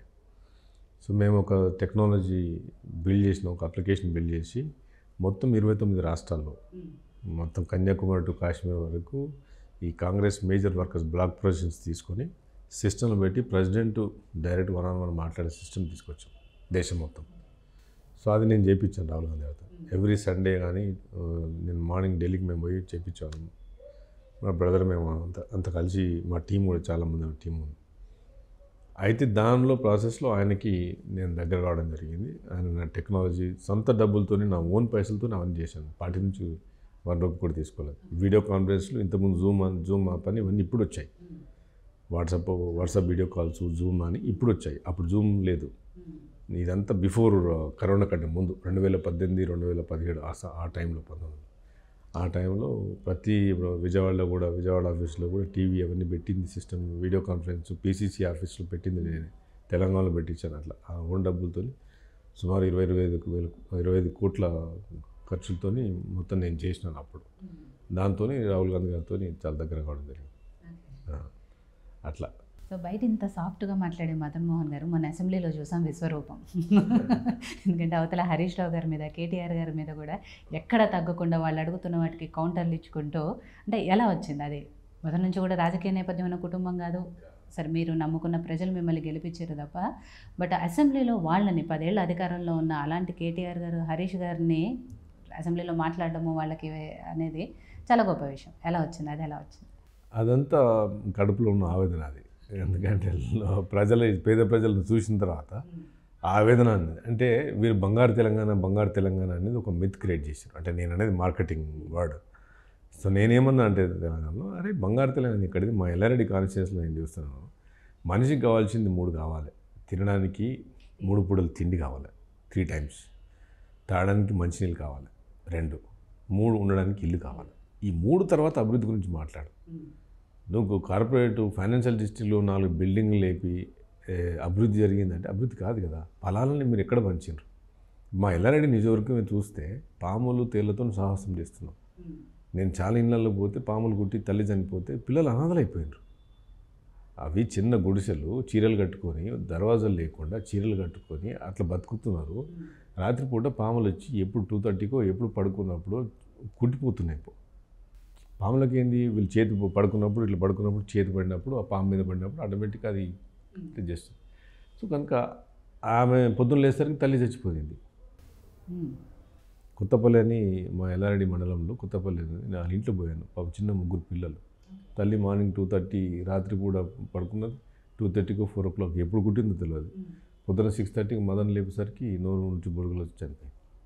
ఇలాంటి పరిస్థితుల్లో బతుకుతున్నాము. మీరు ఎక్కడ తెలంగాణ, మీరు బంగారు తెలంగాణ అనే ఆ ఆవేదనతో నేను హరీష్ రావు అని కేటీఆర్ని కానీ గట్టిగా మాట్లాడడం జరిగింది. ఎందుకంటే ఇవాళ మీరు ఎంప్లాయీస్కి 1వ తారీఖు నాడు శాలరీ ఇవ్వలేకపోతారు, 10వ తారీఖు 15వ తారీఖు వాళ్ళకు కూడా credit scores, EMI, CIBIL scores ఉంటాయి. మరి ఎక్కడ బంగారు తెలంగాణ? మీరు శాలరీసే గవర్నమెంట్ శాలరీస్కి పే చేయలేదు, ఇంకెక్కడ బంగారు తెలంగాణ? మీరు ఇవాళ ఒక పంటలు పండినాయి అని చెప్తున్నారు, అంటే మొత్తం సస్యశ్యామలమైందని హరీష్ రావు పొద్దున్న లేస్తే మైక్ పట్టుకొని చెప్తాడు. సస్యశ్యామలం అయినప్పుడు ఒక కాళేశ్వరం నుంచి వాటర్ వచ్చినంత ఎక్కడ సస్యశ్యామలమైంది? ఇంతవరకు ఎన్ని ఎకరాలకు మీరు నీరు ఇచ్చారు? మా ఎల్లారెడ్డి నియోజకవర్గంలో మొత్తం రైతులే. 2 సార్లు సీఎం కేసీఆర్, అప్పుడు మాజీ సీఎం కేసీఆర్ వచ్చినప్పుడు 2 సార్లు ఇప్పుడు 1,00,000 ఎకరాలు ఇస్తాను 22 ప్యాకేజ్ కింద, ఇంతవరకు 1 ఎకరం నీరు రాలేదు. సో ఈస్ అన్డిస్ట్రిబ్యూషన్, మీరు అన్యాయం జరిగింది. మీరు గజ్వేలు, సిరిసిల్ల, సిద్దిపేట, మా మదర్ సిస్టర్ ఉండేది, చిన్నప్పుడు వెళ్ళిన పందులు తిరిగేది సిద్దిపేటలో, ఘోరమైన పరిస్థితి ఉండేది. ఇలా సిద్దిపేట అనదర్ ఒక అమెరికాలాగా తయారవుతుంది, సిరిసిల్ల ఒక అమెరికాలాగా తయారవుతుంది, గజ్వేల్ తయారవుతుంది. మరి మా నియోజకవర్గం ఏం తప్పు చేసుకుంది? మేము తెలంగాణ లేమా? మేము పాకిస్తాన్లో ఉన్నామా? మేము ట్యాక్స్ ఫీడ్ మనీ కట్టట్లేదా? మేము ఎందుకు ఆంధ్రోడు అని చెప్పేసి ఆంధ్రలో తిట్టిరు మీరు. ఇలా ఆంధ్రలో కంటే ఎక్కువ దోపిడీ జరిగింది. బ్రిటిష్ కాలంలో కూడా ఇంత దోపిడీ జరగలేదు. ఇలా లండన్ బ్రిడ్జ్ కూడా బ్రిటిష్ ఆ రోజు భారతీయుల దగ్గర డబ్బులు తీసుకుపోయి లండన్ బ్రిడ్జ్ కట్టుకున్న వాళ్ళు వీళ్ళు అనే ఆ ఆవేదనతోనే నేను అసెంబ్లీతో మాట్లాడడం కలిగి అందరికీ చాలామంది, నేను మా కాన్స్టిట్యూన్సీలో వెరీ హ్యాపీ, అందరూ కూడా హ్యాపీ ఉన్నారు. సో చాలామంది అంటున్నారు మీరు చాలా అసలు ఎక్కడ కూడా తగ్గట్లేదు, మీరు గట్టిగా మాట్లాడుతున్నారు, అసెంబ్లీలో కూడా ఏ ఎమ్మెల్యే కూడా గట్టి ఇంత మాట్లాడుతున్నారు, మీరు ఎందుకు గట్టిగా మాట్లాడుతున్నారు అంటే నేను సబ్జెక్టు మాట్లాడుతున్నాను, క్వశ్చన్ చేశాను. మీరు 6.4% మీరు విద్యా సంస్థకి ఎక్కిపెట్టారు. నేను ఒక తెలుగు మీడియం స్కూల్, జిల్లా పరిషత్ హై స్కూల్ నుంచి, మా ఫాదర్ టీచరు, చిన్న గ్రామం నుంచి వచ్చినారు. ఆ రోజు నేను చదువుకునేప్పటికే ఒక ఆస్తి లేదు, ఒక ఇంచు భూమి లేదు మాకు. ఈరోజు జూబ్లీహిల్స్ నాకు ఇక్కడ ఆఫీసు, ఇల్లు ఇవన్నిట్లో వచ్చినాయి, చదువుతూనే వచ్చినాయి కదా. మా నాయన ఏదో డబ్బులు ఆస్తులు 100 కోట్లు సంపాదించి నాకు జూబ్లీహిల్స్లో ఇల్లు కట్టించలేదు, ఈ ఆఫీస్ కట్టలేదు. ఆఫీస్ నేను కూడా తీసుకున్నాను. అది ఏది వచ్చింది? విద్య వల్లనే కదా. 6.4% మీరు ఎడ్యుకేషన్ పెడితే గవర్నమెంట్ స్కూల్స్ అన్ని కొలాప్స్ అయినాయి మా కాన్స్టిట్యూన్సీలో, లేవు, మొత్తం శిథిలావస్థకి వెళ్ళిపోయినాయి. మేము చదువుకున్న స్కూల్ కూడా శిథిలావస్థకి వెళ్ళిపోయింది. మీరు తీసుకుపోయి కాళేశ్వరం అంటే ఎక్కడ విద్య లేకపోతే కేసీఆర్ ఎందుకు కూర్చుంటాడు? ఇప్పుడు నేను నాలాంటి వాడు ఇంత గొప్ప ప్రజాస్వామ్యంలో అంత పెద్ద అసెంబ్లీలో ఒక ఎమ్మెల్యేగా రావడం మామూలు మాట కాదు కదా. నాలాంటి బ్యాక్గ్రౌండ్ ఉన్నాడు వచ్చి మాట్లాడుతున్నాడు అంటే బికాజ్ ఆఫ్ ఎడ్యుకేషన్. సో మీరు ఎడ్యుకేషన్ వ్యవస్థని దెబ్బతీశారు, ప్రైవేట్ సంస్థలకు దారాదత్తం చేసేసారు. ఒక మల్లారెడ్డి కాలేజో లేకపోతే ఒక పెద్ద కాలేజీలో వాళ్ళే సంపాదించుకోవాలి, వాళ్ళే డబ్బులు తీసుకోవాలి తప్ప, అరే పేదోడికి నార్మల్గా బతికి జీవితంలో పైకి రావాలన్నా మీరు అమెరికా వెళ్ళండి, గవర్నమెంట్ సిస్టమ్స్ స్కూల్స్ బ్యూటిఫుల్గా ఉంటాయి. ఈరోజు మీరు మొత్తం గవర్నమెంట్ స్కూల్స్ని కొలాబ్ చేసిండ్రు. దట్ ఈజ్ ఎగ్జాక్ట్లీ నేను క్వశ్చన్ చేసింది ఆ విషయంలో. విద్య మీద, వైద్యం మీద, జీవన ప్రమాణాల మీద క్వశ్చన్ చేసినాను. లేదంటే ఒక 3,000 కోట్లు ఖర్చు పెట్టారు అడ్వర్టైజ్మెంట్కి. రోజుకొని తీసుకుపోవడం, బస్సు ఎక్కించుకోవడం, అహో కాళేశ్వరం ఇహో కాళేశ్వరం అని చెప్పడం, 1 crore ఖర్చు పెట్టడం చేశారు. కానీ నిజంగా కాళేశ్వరం అంతా 3,000 కోట్లు స్కూల్స్కి ఇచ్చుంటే ఈరోజు గవర్నమెంట్ స్కూల్స్ కొత్తగా రీకన్స్ట్రక్షన్ అయ్యేటి కదా. సో ఆ ఫండమెంటల్స్ మీద నేను క్వశ్చన్ చేయడం జరిగింది. సరే, వాళ్ళు అభివృద్ధి చేయలేదు, అసలు ఏం చేయలేదు, మొత్తం కాళేశ్వరానికే పైసలు పెట్టారు, తెలంగాణని మొత్తాన్ని కూడా కొలాప్స్ చేశారు అని చెప్తున్నారు. సరే, వాళ్ళ మీద ఉన్న వ్యతిరేకతో కాంగ్రెస్ పార్టీ మీద నమ్మకమో కాలం కలిసి వచ్చిందో మొత్తానికి కాంగ్రెస్ పార్టీ అయితే అధికారంలోకి వచ్చింది. ఇప్పుడు అధికారంలోకి వచ్చిన తర్వాత ఏంటి కాంగ్రెస్ పార్టీ ఏం చేయబోతోంది? కాంగ్రెస్ పార్టీ 6 గ్యారంటీలు చెప్పడం జరిగింది. 6 గ్యారంటీలు మీరు చూస్తే 100% పేదోడికి, అవి ఉన్నోడికి కాదు. మీకు అభయస్థం అని 6 గ్యారంటీలు. అదే ఈ అభయస్థంలో గృహజ్యోతి అని చెప్పాను, అది ఉమెన్కి ఈరోజు వస్తుంది. ఈరోజు మాకు సాయంత్రం మీటింగ్ ఉంది. 500 సిలిండర్, 1,250 రూపాయలు కట్టెల పొయ్యి మీద వండుకుంటున్నాను. ఆ యూనిట్ కట్టలేక పేదోళ్ళు నాకే మా కాన్సిల్ తిరిగితే బిల్లులు చూపిస్తున్నారు. ఇలా మీకు రైతు రుణమాఫీ అని చెప్పడం జరిగింది. ఇలా లేడీస్కి ఫ్రీ అని ఇప్పుడు మీకు ఆల్మోస్ట్ 18-19 కోట్ల స్త్రీలు ఈరోజు ప్రయాణం చేయడం జరిగింది. దానివల్ల వాళ్ళు ఫ్రీగా ట్రావెల్ చేయగలుగుతున్నారు. ఎందుకంటే 50 రూపాయలు 100 రూపాయలు కూడా బిగ్ డీల్ వాళ్ళకి. అట్లాంటిది సార్ మీకు పెన్షన్ 4,000 రూపీస్ అని చెప్పడం జరిగింది. సో ఇట్లా ఈ 6 పథకాలు అంటే 13 సంక్షేమ పథకాలు. ఈ 6లో మీకు 300% అది పేదోడికి చెందుతుంది. సో కనుక ఈరోజు 2 అయిపోయినాయి ఆల్రెడీ. ఈరోజు 2 చేస్తున్నాం, ఇంకో 2 ఉన్నాయి. ఇంకా 2 అంటే వాళ్ళు మాట్లాడితే 13 పంక్తులు. అదే 100 days కూడా కాలేదు కదా. కేసీఆర్ మాట్లాడతాడు, రేవంత్ నువ్వు దిగిపో, నేను చూసుకుంటాను. అరే ఎందుకు మీకు డైజెస్ట్ అవుతలేదు, ఎందుకు జీర్ణిస్తలేదు? కేటీఆర్కి మనసు పడతలేదు. పొద్దున్న లేస్తూ ట్విట్టర్లో పెట్టేటోడు, సాయంత్రం ట్విట్టర్లో పెట్టేటోడు. మా చేతుల నుంచి అధికారం ఎట్లా పోయింది అనేది వాళ్ళు ఆవేదన తప్ప. మరి ప్రతిపక్షంగా ఉండి మరి నిజంగా ఈ పథకాలు ఎవరికి పోతున్నాయి? గవర్నమెంట్ నుంచి పేదోడికి కదా పోయేది. ఇండ్లు ఇందిరమ్మ ఇండ్లు అనేది కూడా పేదోడికి కదా. నెక్స్ట్ వచ్చేది ఇందిరమ్మ ఇండ్లే.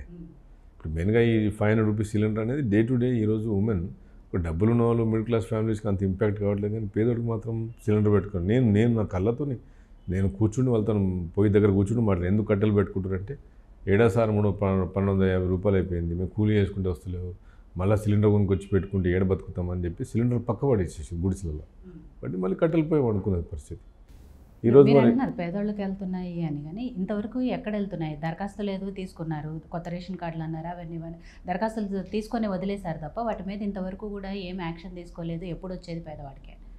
మీకు ఇప్పుడు దరఖాస్తులు తీసుకున్నది ఇప్పుడంతా ప్రాసెస్ అయిపోయింది. ఈరోజు 500 రూపాయల సిలిండర్ బేస్డ్ అపాన్ దరఖాస్తు వల్ల తెల్ల రేషన్ కార్డుకి ఎవరైతే ఉందో అది ప్రాసెస్ చేసి 200 rupees unit free current also based on దరఖాస్తులు. ఇప్పుడు దరఖాస్తు అనేది బేసిక్ డేటా తీసుకున్నాము. దాని తర్వాత ఎవరికి లబ్ధిదారులు అనేది మాకు తెలుస్తుంది కదా. దానివల్ల ఈరోజు మీరు వైట్ రేషన్ కార్డు త్రూ ఇచ్చినప్పుడు ఆల్రెడీ ఇంతకుముందు ఉన్న వాళ్ళకే కదా వైట్ రేషన్ కార్డు ఉన్న వాళ్ళకే మీరు ఇస్తున్నారు. ఇప్పుడు కొత్తగా మీరు ఇచ్చే లబ్ధిదారులకి ఫామ్స్ వైట్ రేషన్ కార్డులు అంటే వైట్ రేషన్లో చాలా అందులో గ్యామ్లింగ్ ఉంది, చాలా ఫ్రాడ్ ఉంది. అప్పుడున్న టీఆర్ఎస్ నాయకులు ఎవరికైతే అవసరం ఉందో కాంగ్రెస్ పార్టీలో ఉన్న వాళ్ళకి వీళ్ళకి ఏం చేశారంటే ప్రతిపక్షంలో పక్క కొట్టేసేసి ఈరోజు ఓపెన్ సిస్టంలో ప్రజాస్వామ్యంలో అప్లికేషన్ నేను కూడా తిరిగినాను చాలా గ్రామాలు. ప్రజా సంక్షేమ పాలనప్పుడు నిలబెట్టి కూర్చోబెట్టి ప్రతి ఒక్కరికి మనం అప్లికేషన్ ఫిల్ చేయడం జరిగింది. కనుక నిజంగా అర్హులైన వాళ్ళు కూడా కొత్త అప్లికేషన్స్ ఎంటర్ చేయడానికి, ఎందుకంటే రీస్ట్రక్చర్ చేసిన మొత్తం. అప్పుడు ఏమైందంటే కొందరికే ఇప్పుడు ఆ ఊళ్ళో గ్రామ పంచాయతీ సర్పంచ్ ఉంటే ఆ లీడర్ ఉంటే వాళ్ళతో పేర్లు రాపించుకున్నారు. కొందరు రాలేదు, వాళ్ళు ఏడ్చినా కానీ వాళ్ళు పట్టించుకోలేదు. కొందరికైతే పింఛన్లు అయితే పింఛన్స్ నా దగ్గర రోజు వస్తారు కదా, కట్ చేసింది వాళ్ళకు.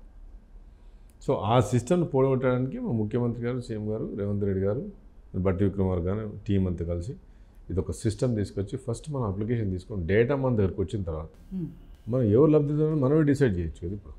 ఇప్పుడు లోకల్ కార్యకర్త కానీ అఫ్కోర్స్ ఇప్పుడు మేము ఇందిరమ్మ కమిటీలు పెడతాం అనుకుంటున్నాం, ఇందిరమ్మ కమిటీలు వేస్తున్నాం. ఇందిరమ్మ కమిటీ ద్వారానే పోతుంది ఇది. ఒక ఎమ్మెల్యేగా ఈ సంక్షేమ పథకాలు పోవాలి, ఒక కలెక్టర్గా వార్డీ వారు చేస్తారు. కానీ ఈ కొందరు రాని వాళ్ళకు కూడా ఈ అప్లికేషన్ రావడం జరిగింది. కొంత ప్రతిపక్షం ఏమంటుందంటే అప్లికేషన్ తీసుకున్న తర్వాత ఇప్పుడు అయిపోలేదు కదా, 70 days అయింది కదా నేను అడిగా. 70 days అయింది అంటున్నారు, కానీ 100 రోజులు మీరు పెట్టుకున్నారు. 100 రోజుల్లో అన్నీ అమలు చేస్తామని. ఆల్రెడీ 70 రోజులు అయిపోయింది, ఇంకో 30 రోజులే ఉంది. ఇప్పటివరకు రైతు బంధు అందరికీ పడలేదు, రైతు రుణమాఫీ అవ్వలేదు.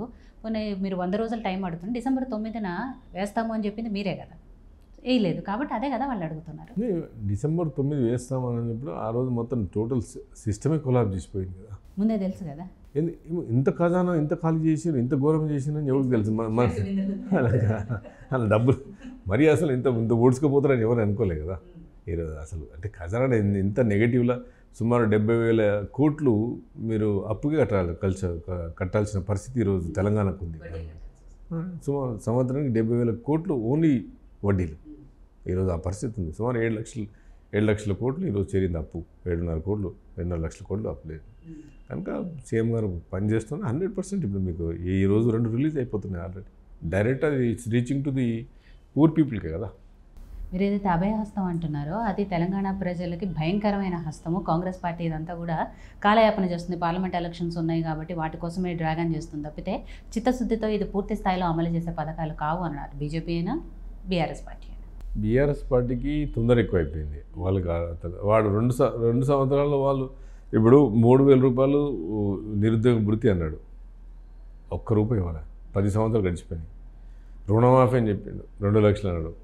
అసలు రేనే లేదు, రుణమాఫీ లేదు. ఏదో అంత మాఫీ చేసి వెళ్ళిపోయాడు. 3 ఎకరాల భూమి ఎస్సీలకు ఇస్తానని చెప్పాడు, అది వెళ్ళిపోయినాయి. ప్రతి ఒక్కడికి పక్కా ఇల్లు అన్నాడు. ఫస్ట్ గవర్నమెంట్లో 5 years అన్నాడు, నెక్స్ట్ గవర్నమెంట్ మాకు అవకాశం ఏంటి, ఇల్లు కంప్లీట్ చేస్తాం. బట్ 10 years నీకు అవకాశం ఇచ్చింది కదా. ఇల్లే వెళ్ళలేదు మా కాన్స్టిట్యూన్సీలో, ఎల్లారెడ్డి కాన్స్టిట్యూన్సీలో ఇల్లే రాలేదు. మరి పక్కన కాన్స్టిట్యూన్సీలలో సిరిసిల్ల పోతాయి, ఇల్లు పోతాయి, గజ్వేల్ పోతాయి, నిగిడికి పోతాయి, సిద్దిపేటకి పోతాయి. మరి హరీష్ రావు తీసుకుపోయి మొత్తం డెవలప్ చేసుకుంటాడు. హరీష్ రావు చేతిలో ఫైనాన్స్ ఉంటుంది కనుక ఆయన ఇచ్చిన వానికి బిల్లు ఇస్తాడు, పెద్ద మనిషికి పెద్దోనికి కాంట్రాక్ట్ రాస్తాడు, వానికి టోకెన్ ఇస్తాడు. ఈ హరీష్ రావు లిస్ట్ టిక్కులు పెడతాడు, వచ్చింది ఇంత ఫండ్స్ వచ్చినాయి 50 కోట్లు వచ్చినాయంటే 1, 2, 3 టిక్కులు పెడతాడు. ఈయనకు వచ్చే కమిషన్లు పెడతాడు, వాడికి కాంట్రాక్ట్కి డబ్బులు వస్తాయి. ఆయన చెప్తాడు నా కాన్స్టిట్యూన్సీలో డెవలప్ చేయమని చెప్తాడు. నీ కాన్స్టిట్యూన్సీ నువ్వు ఒకటి డెవలప్ చేసుకున్నావు. కరెక్టే మదన్ గారు, ఇదంతా సరే 10 ఏళ్ళు వాళ్ళకి అధికారం ఇచ్చాం, వాళ్ళు ఏం చేయలేదనే కాంగ్రెస్ పార్టీ చేస్తుంది. కానీ కాంగ్రెస్ పార్టీ ఏం చేస్తుంది అనేది ఉంటుంది కదా. ఇన్ని రోజులు 10 ఏళ్లలో ఎవరికైతే లబ్ధిదారులకి రాలేదో వాళ్ళందరూ కూడా హై ఎక్స్పెక్టేషన్స్ ఉంటాయి కదా కాంగ్రెస్ పార్టీ మీద. ఆ ఎక్స్పెక్టేషన్స్తోనే గెలిపించుకున్నారు కదా, కాబట్టి వాళ్ళు కూడా ఎదురు చూస్తూ ఉంటారు. ఇమీడియట్గా అవుతున్నాయి కదా. మీకు ఈ రోజు సాయంత్రం రిలీజ్ అవుతుంది. తర్వాత మీకు 2.5 లక్షల ధరణి ఇష్యూస్ కూడా రిజాల్వ్ చేయమని చెప్పి మీకు సీఎం గారు కూడా చెప్పింది కదా. ఎమ్మెల్యేస్ కూడా అందరు పనిచేస్తున్నారు కాన్స్టిట్యూన్సీలో, ఎక్కడిదక్కడ ప్రాబ్లమ్స్ రిజాల్వ్ చేస్తున్నారు. ఇప్పుడు 2 ఆల్రెడీ అయిపోయింది. మహిళలు ఎంజాయ్ చేస్తున్నారు ఉచితది. ఇప్పుడు ఈరోజు సిలిండర్ ఎంజాయ్ చేస్తారు. సిలిండర్కి మీకు 200 యూనిట్ల ఉచిత విద్యుత్ అనేది చాలా పేదోడికి అది చాలా అవసరం ఈరోజు. బట్ రైతులు ఇంపార్టెంట్ కదా. రైతులు కూడా రైతు బంధు కూడా ఇస్తామని చెప్పి నిన్న మన సీఎం గారు వచ్చే నెల 15వ తారీఖు లోపల అందరికీ వచ్చేస్తామని చెప్పి స్టేట్మెంట్ వచ్చేసింది. రైతు బంధు కూడా వచ్చేస్తుంది, ప్లస్ రుణమాఫీ కూడా మీద వర్కౌట్ చేస్తున్నాము. అన్ని ఇష్యూస్ ఉన్నాయి, వర్కౌట్ చేస్తున్నాము. ఒక 15 days 20 days టైంలో అని చెప్పి కూడా సీఎం గారు చెప్పడం జరిగింది. అట్లా కాంగ్రెస్ పార్టీలో అంతా ఓకేనా? ఎందుకంటే బీఆర్ఎస్ పార్టీలో ప్రతి నాయకుడు ఈ ప్రభుత్వం ఎక్కువ రోజులు ఉండదు, 6 నెలలే ఉంటుంది, ఇవన్నీ మాట్లాడుతున్నారు కాబట్టి సో పరిస్థితులన్నీ బాగానే ఉన్నాయా కాంగ్రెస్ పార్టీలో? అది అసలు చిల్లర మాట్లాడే. అసలు అట్లా వాళ్ళంతా 10 సంవత్సరాలు అధికారం నుండి కేసీఆర్ అన్ని మంచి పొజిషన్లు అనుభవించి అట్లా మాట్లాడడం అది తప్పదు. అసలు ప్రజలు అసహించుకుంటున్నారు అట్లా మాట్లాడితే. అవకాశం ఇవ్వకుండా నువ్వు ఎక్కిన 2 రోజులు కిందికి లాగాలని చెప్పి ఆలోచిస్తారు కదా. అది ఇంకా వాళ్ళేం లాగుతాం అన్నట్లు మీ పార్టీలోనే చాలా మంది ఉన్నారు. ఇందాక మీ ఓటమికి కూడా మీ పార్టీ వాళ్ళే చాలా మంది చేశారు అన్నారు. ప్రభుత్వం వచ్చిన తర్వాత ఉన్న ఎమ్మెల్యేస్ కానీ మంత్రులు కానీ అందరూ కలిసి పనిచేస్తున్నారు. మీకు ఎక్కడ కూడా ఎటువంటి ఆస్కారం లేదు, అవకాశం లేదు. 300% మేము ఈరోజు మా కాంగ్రెస్ పార్టీలో చాలామంది రావడానికి సిద్ధం ఉంటే కూడా మేము ఆలోచించి కూడా తీసుకుంటున్నాం. తర్వాత కాంగ్రెస్ పార్టీలో ఎవరైతే కార్యకర్తలు మా కాన్స్టిట్యూన్సీలో పనిచేశారో 100% వాళ్ళ కార్యకర్తలకు ఫస్ట్ ప్రిఫరెన్స్ ఇచ్చిన తర్వాత వచ్చే వాళ్ళకి ప్రిఫరెన్స్ ఉంటుంది. 2 ఎంపీ ఎలక్షన్ తర్వాత బీఆర్ఎస్ పార్టీ అనేది ఉండదు. ఎందుకంటే బీఆర్ఎస్ పార్టీ 0 to 1 వస్తుంది, 1 కూడా రాదు డౌటే. దాని తర్వాత బీఆర్ఎస్ పార్టీ అనేది మనగడలేదు. ఈరోజు కార్యకర్తలు బీఆర్ఎస్ పార్టీలో ఉన్న ఏ రోజు అయితే టీఆర్ఎస్ నుంచి టీని తీసి పక్క పడేసి బీ పెట్టిండో ఆ రోజే భూస్థాపితం అయిపోయింది, బీకి పోయింది. ఎందుకంటే ఈరోజు మళ్ళీ వాళ్ళు టీని పెట్టారు. ఎందుకంటే తెలంగాణ అస్తిత్వాన్ని వాళ్ళు కోల్పోయారు. టీఆర్ఎస్ నుంచి టీని పక్క పడేసేసారు, బీని పెట్టిండ్రు. సో కనుక ప్రజల కార్యకర్తలు కూడా 100% వాళ్ళకి అర్థమైంది. 300% ఈరోజు కార్యకర్తలకు ఈరోజు ఈ పార్టీ ఉండదు అనేది వాళ్ళకు వచ్చేసి ఇప్పుడు మా దగ్గర నా కాన్స్టిట్యూషన్లో 100,000 మంది వచ్చి జాయిన్ అవుతా ఉన్నారు. మీ నియోజకవర్గంలో కాదు, మొత్తం తెలంగాణ వ్యాప్తంగా కూడా అన్ని నియోజకవర్గాల్లో కాంగ్రెస్ పార్టీలో వచ్చి జాయిన్ అవుతున్నారు, పెద్ద పెద్ద నాయకులు కూడా వస్తున్నారు. కానీ ఈ రావడం అనేది కాంగ్రెస్ పార్టీకి ఎంతవరకు అది ప్లస్ అవుతుందా మైనస్ అవుతుందా అర్థం కావట్లేదు. ఎందుకంటే కొత్త వాళ్ళు వస్తున్న కొద్దీ పాత వాళ్ళు ఎవరైతే ఉంటారో ఆశావాహులు ఉంటారు, అప్పటికే టికెట్ రాని వాళ్ళు ఉన్నారు. 10 ఏళ్ళ అధికారానికి దూరంగా ఉంది ఇప్పటికే కాంగ్రెస్ పార్టీ. కాబట్టి ఇప్పుడు అధికారం వచ్చిన తర్వాత చాలామంది ఎక్స్పెక్ట్ చేస్తారు, పోస్టులు కానివ్వండి, మంత్రి పదవులు కానివ్వండి, ఇవన్నీ కూడా ఉంటాయి. బట్ కొత్త వాళ్ళని చేర్చుకున్న కొద్దీ మళ్ళీ ఇదంతా కూడా ఎక్కడో డిస్టర్బ్ అవుతుంది అని. కొత్త వాళ్ళు కాంగ్రెస్ పార్టీ నా కాన్స్టిట్యూన్సీలో అయితే నేను చాలా క్లియర్గా ఉన్నాను. ఎవరైతే పని చేసిన వాళ్ళకి మొట్టమొదటి పదవులు కానీ పథకాలు కానీ వాళ్ళకే వస్తాయి.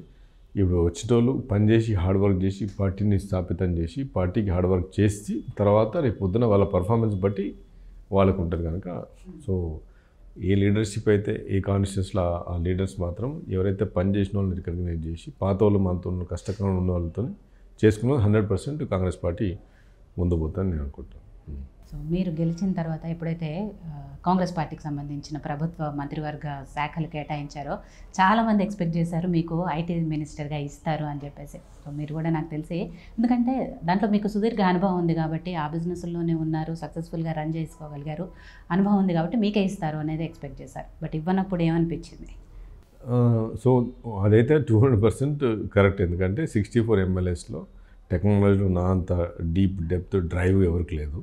64 మా ఎమ్మెల్యేస్లో మేము గెలిచిన 64 మందిలో నాకున్నది. ఎందుకంటే నేను 98, 99 నుంచి ముందు 96 నుంచి ఉన్నాను, 98 నుంచి 99 నుంచి బిజినెస్లో ఐటీ బిజినెస్లో ఉన్నాను కనుక I have seen the world మొత్తం చూశాను.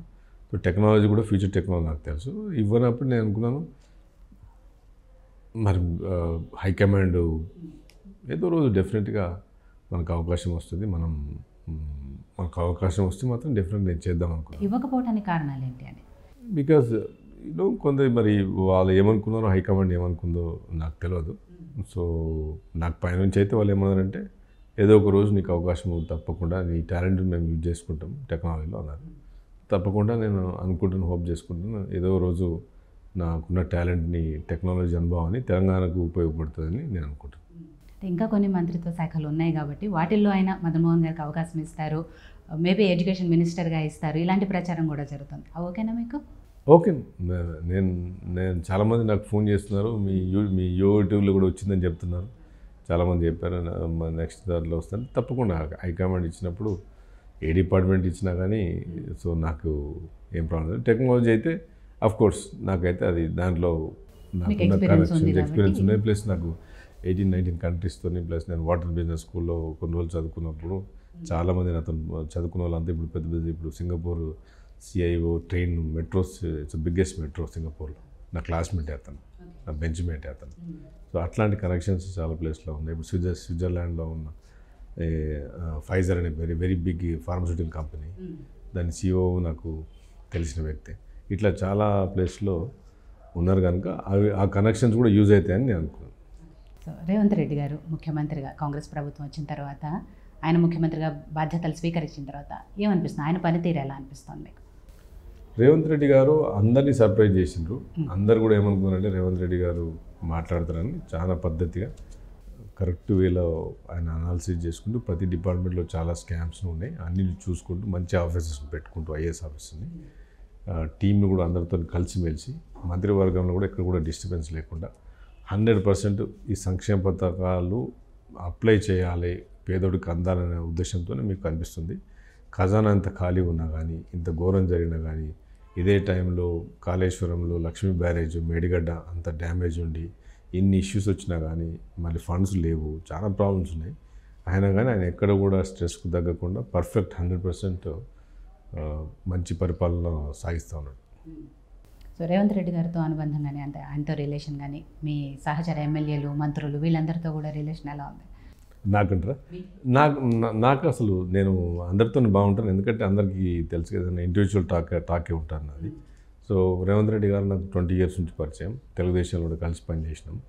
ఆయన ఎమ్మెల్యే కాకముందు కూడా నాకు పరిచయం, అమెరికాలో కూడా మేము స్నేహితులు ఉండేవాళ్ళం.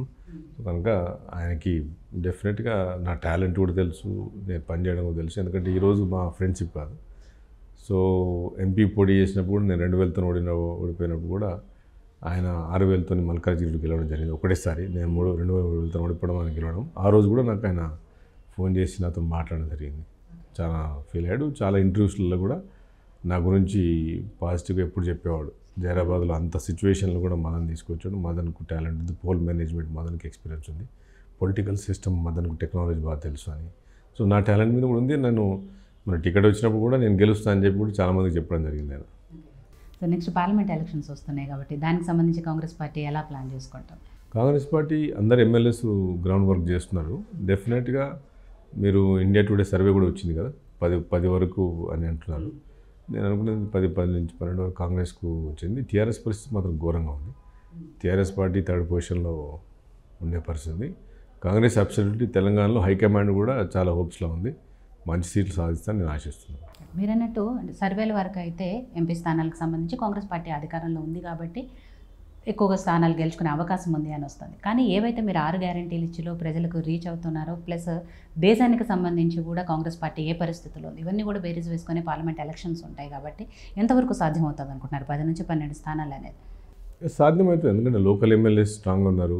గవర్నమెంట్ అనుకున్న పథకాలు ఈరోజు రిలీజ్ అవుతున్నాయి కనుక ప్రజల్లో 100% ఉంది.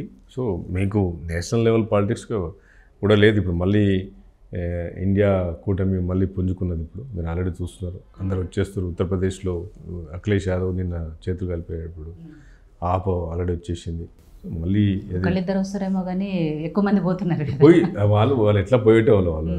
మీకు ఇప్పుడు తమిళనాడులో కానీ, మీ కేరళలో కానీ, తెలంగాణలో కానీ కాంగ్రెస్ పార్టీ మంచి అవకాశం ఉంది కనుక డెఫినెట్గా ప్రజల్లో అయితే ఇప్పుడు తెలంగాణలో మాత్రం 100% కాంగ్రెస్ పార్టీ మీద హ్యాపీగా ఉన్నారు. ప్రభుత్వ పని మీద కానీ ఉన్నారు. నేను అనుకున్నది అయితే 10 అయితే 100% మినిమం కాంగ్రెస్ పార్టీకి వస్తాయి. 10 నుంచి 12 స్థానం మినిమం వస్తాయి. బీజేపీ పరిస్థితి ఏంటంటే, ఎందుకంటే దేశంలో మోడీ హవా నడుస్తుంది, రామ మందిర నిర్మాణము ఇవన్నీ ఉన్నాయి, 370 ఆర్టికల్ రద్దు ఇవన్నీ చేశాం కాబట్టి మళ్ళీ 3వసారి కేంద్రంలో అధికారంలో మోడీ గారే వస్తారు. అండ్ ఇక్కడ తెలంగాణలో కూడా అత్యధిక పార్లమెంటు సీట్లు బీజేపీ గెలుచుకుంటుంది అనే నమ్మకంతో వాళ్ళు ఉన్నారు. బీజేపీ పార్టీ జస్ట్ ఒక రామ్ దేవుని నమ్ముకుంది తప్ప, మతం తప్ప వాళ్ళ క్యాడర్ లేదు. ప్లస్ ఎందుకంటే అదొకటే నమ్ముకుని తప్ప తెలంగాణలో ఇంకా వాళ్ళకి వేరేది ఏం లేదు. ఈరోజు వాళ్ళ కిషన్ రెడ్డి కూడా ఎక్కడ కూడా గట్టి స్టేట్మెంట్లు ఇవ్వలేకపోతున్నాడు. ఆయన కేంద్ర మంత్రి వచ్చి కూడా ఈరోజు ఏం పని కాదు తెలంగాణకి. మనం మా సీఎం గారు అడిగిన, కిషన్ రెడ్డి నువ్వు మంత్రి అయిన తర్వాత ఎగ్జాక్ట్లీ ఏం పని చేసినావు? ఓన్లీ జస్ట్ ఒక మతాన్ని పట్టుకొని వాళ్ళు చేస్తున్నారు. కానీ తెలంగాణ ప్రజలు చాలా తెలివివాళ్ళు. టీఆర్ఎస్ కూడా అట్లే అనుకున్నది. మేము తెలంగాణ అని మొత్తం డప్పు కొట్టుకుంటూ నడిపిస్తాం, ఈసారి కూడా వస్తాం తెలంగాణ అనుకున్నాం. కానీ అయిపోయింది, నువ్వు నీ తెలంగాణ క్లోజ్ అని చెప్పేసి లాస్ట్ టైమే మతం మీద వేసిండ్రు. డెఫినెట్గా తెలంగాణలో ఐ డోంట్ థింక్ సో అంత మతం మీద ఓట్లు పడే పరిస్థితి లేదు. ఒక సెక్షన్ పడుతుంది కానీ బట్ మేజర్గా గెలిచే పరిస్థితి లేదు. రేవంత్ రెడ్డి గారు ఒక సందర్భంలో మాట్లాడుతూ ఏదైతే కేంద్రంలో కాంగ్రెస్ పార్టీ అధికారంలోకి వస్తేనే ఇక్కడ 6 గ్యారెంటీలు అమలు అవుతుంది, లేదంటే కష్టము అని చెప్పారు. సో దాన్ని ఇప్పుడు ప్రతిపక్షాలు ఆయుధంగా వాడుకుంటున్నాయి. కేంద్రంలో అధికారంలో కాంగ్రెస్ పార్టీ ఎట్లాగూ రాదు కాబట్టి ఇక్కడ కూడా 6 గ్యారెంటీల అమలు అసాధ్యం అని. అట్లా అది అంటే 6 గ్యారెంటీలు 600 అయినా చేస్తా అని చెప్పి ఇంకో స్టేట్మెంట్ ఇచ్చారు మీరు సీఎం గారు. ప్రతిపక్షాలు అవన్నీ పట్టించుకున్నారు. ప్రతిపక్షం మాట్లాడుతున్నారు కానీ 100% ఆయన మైండ్ అంతా 6 గ్యారెంటీల మీద ఉంది.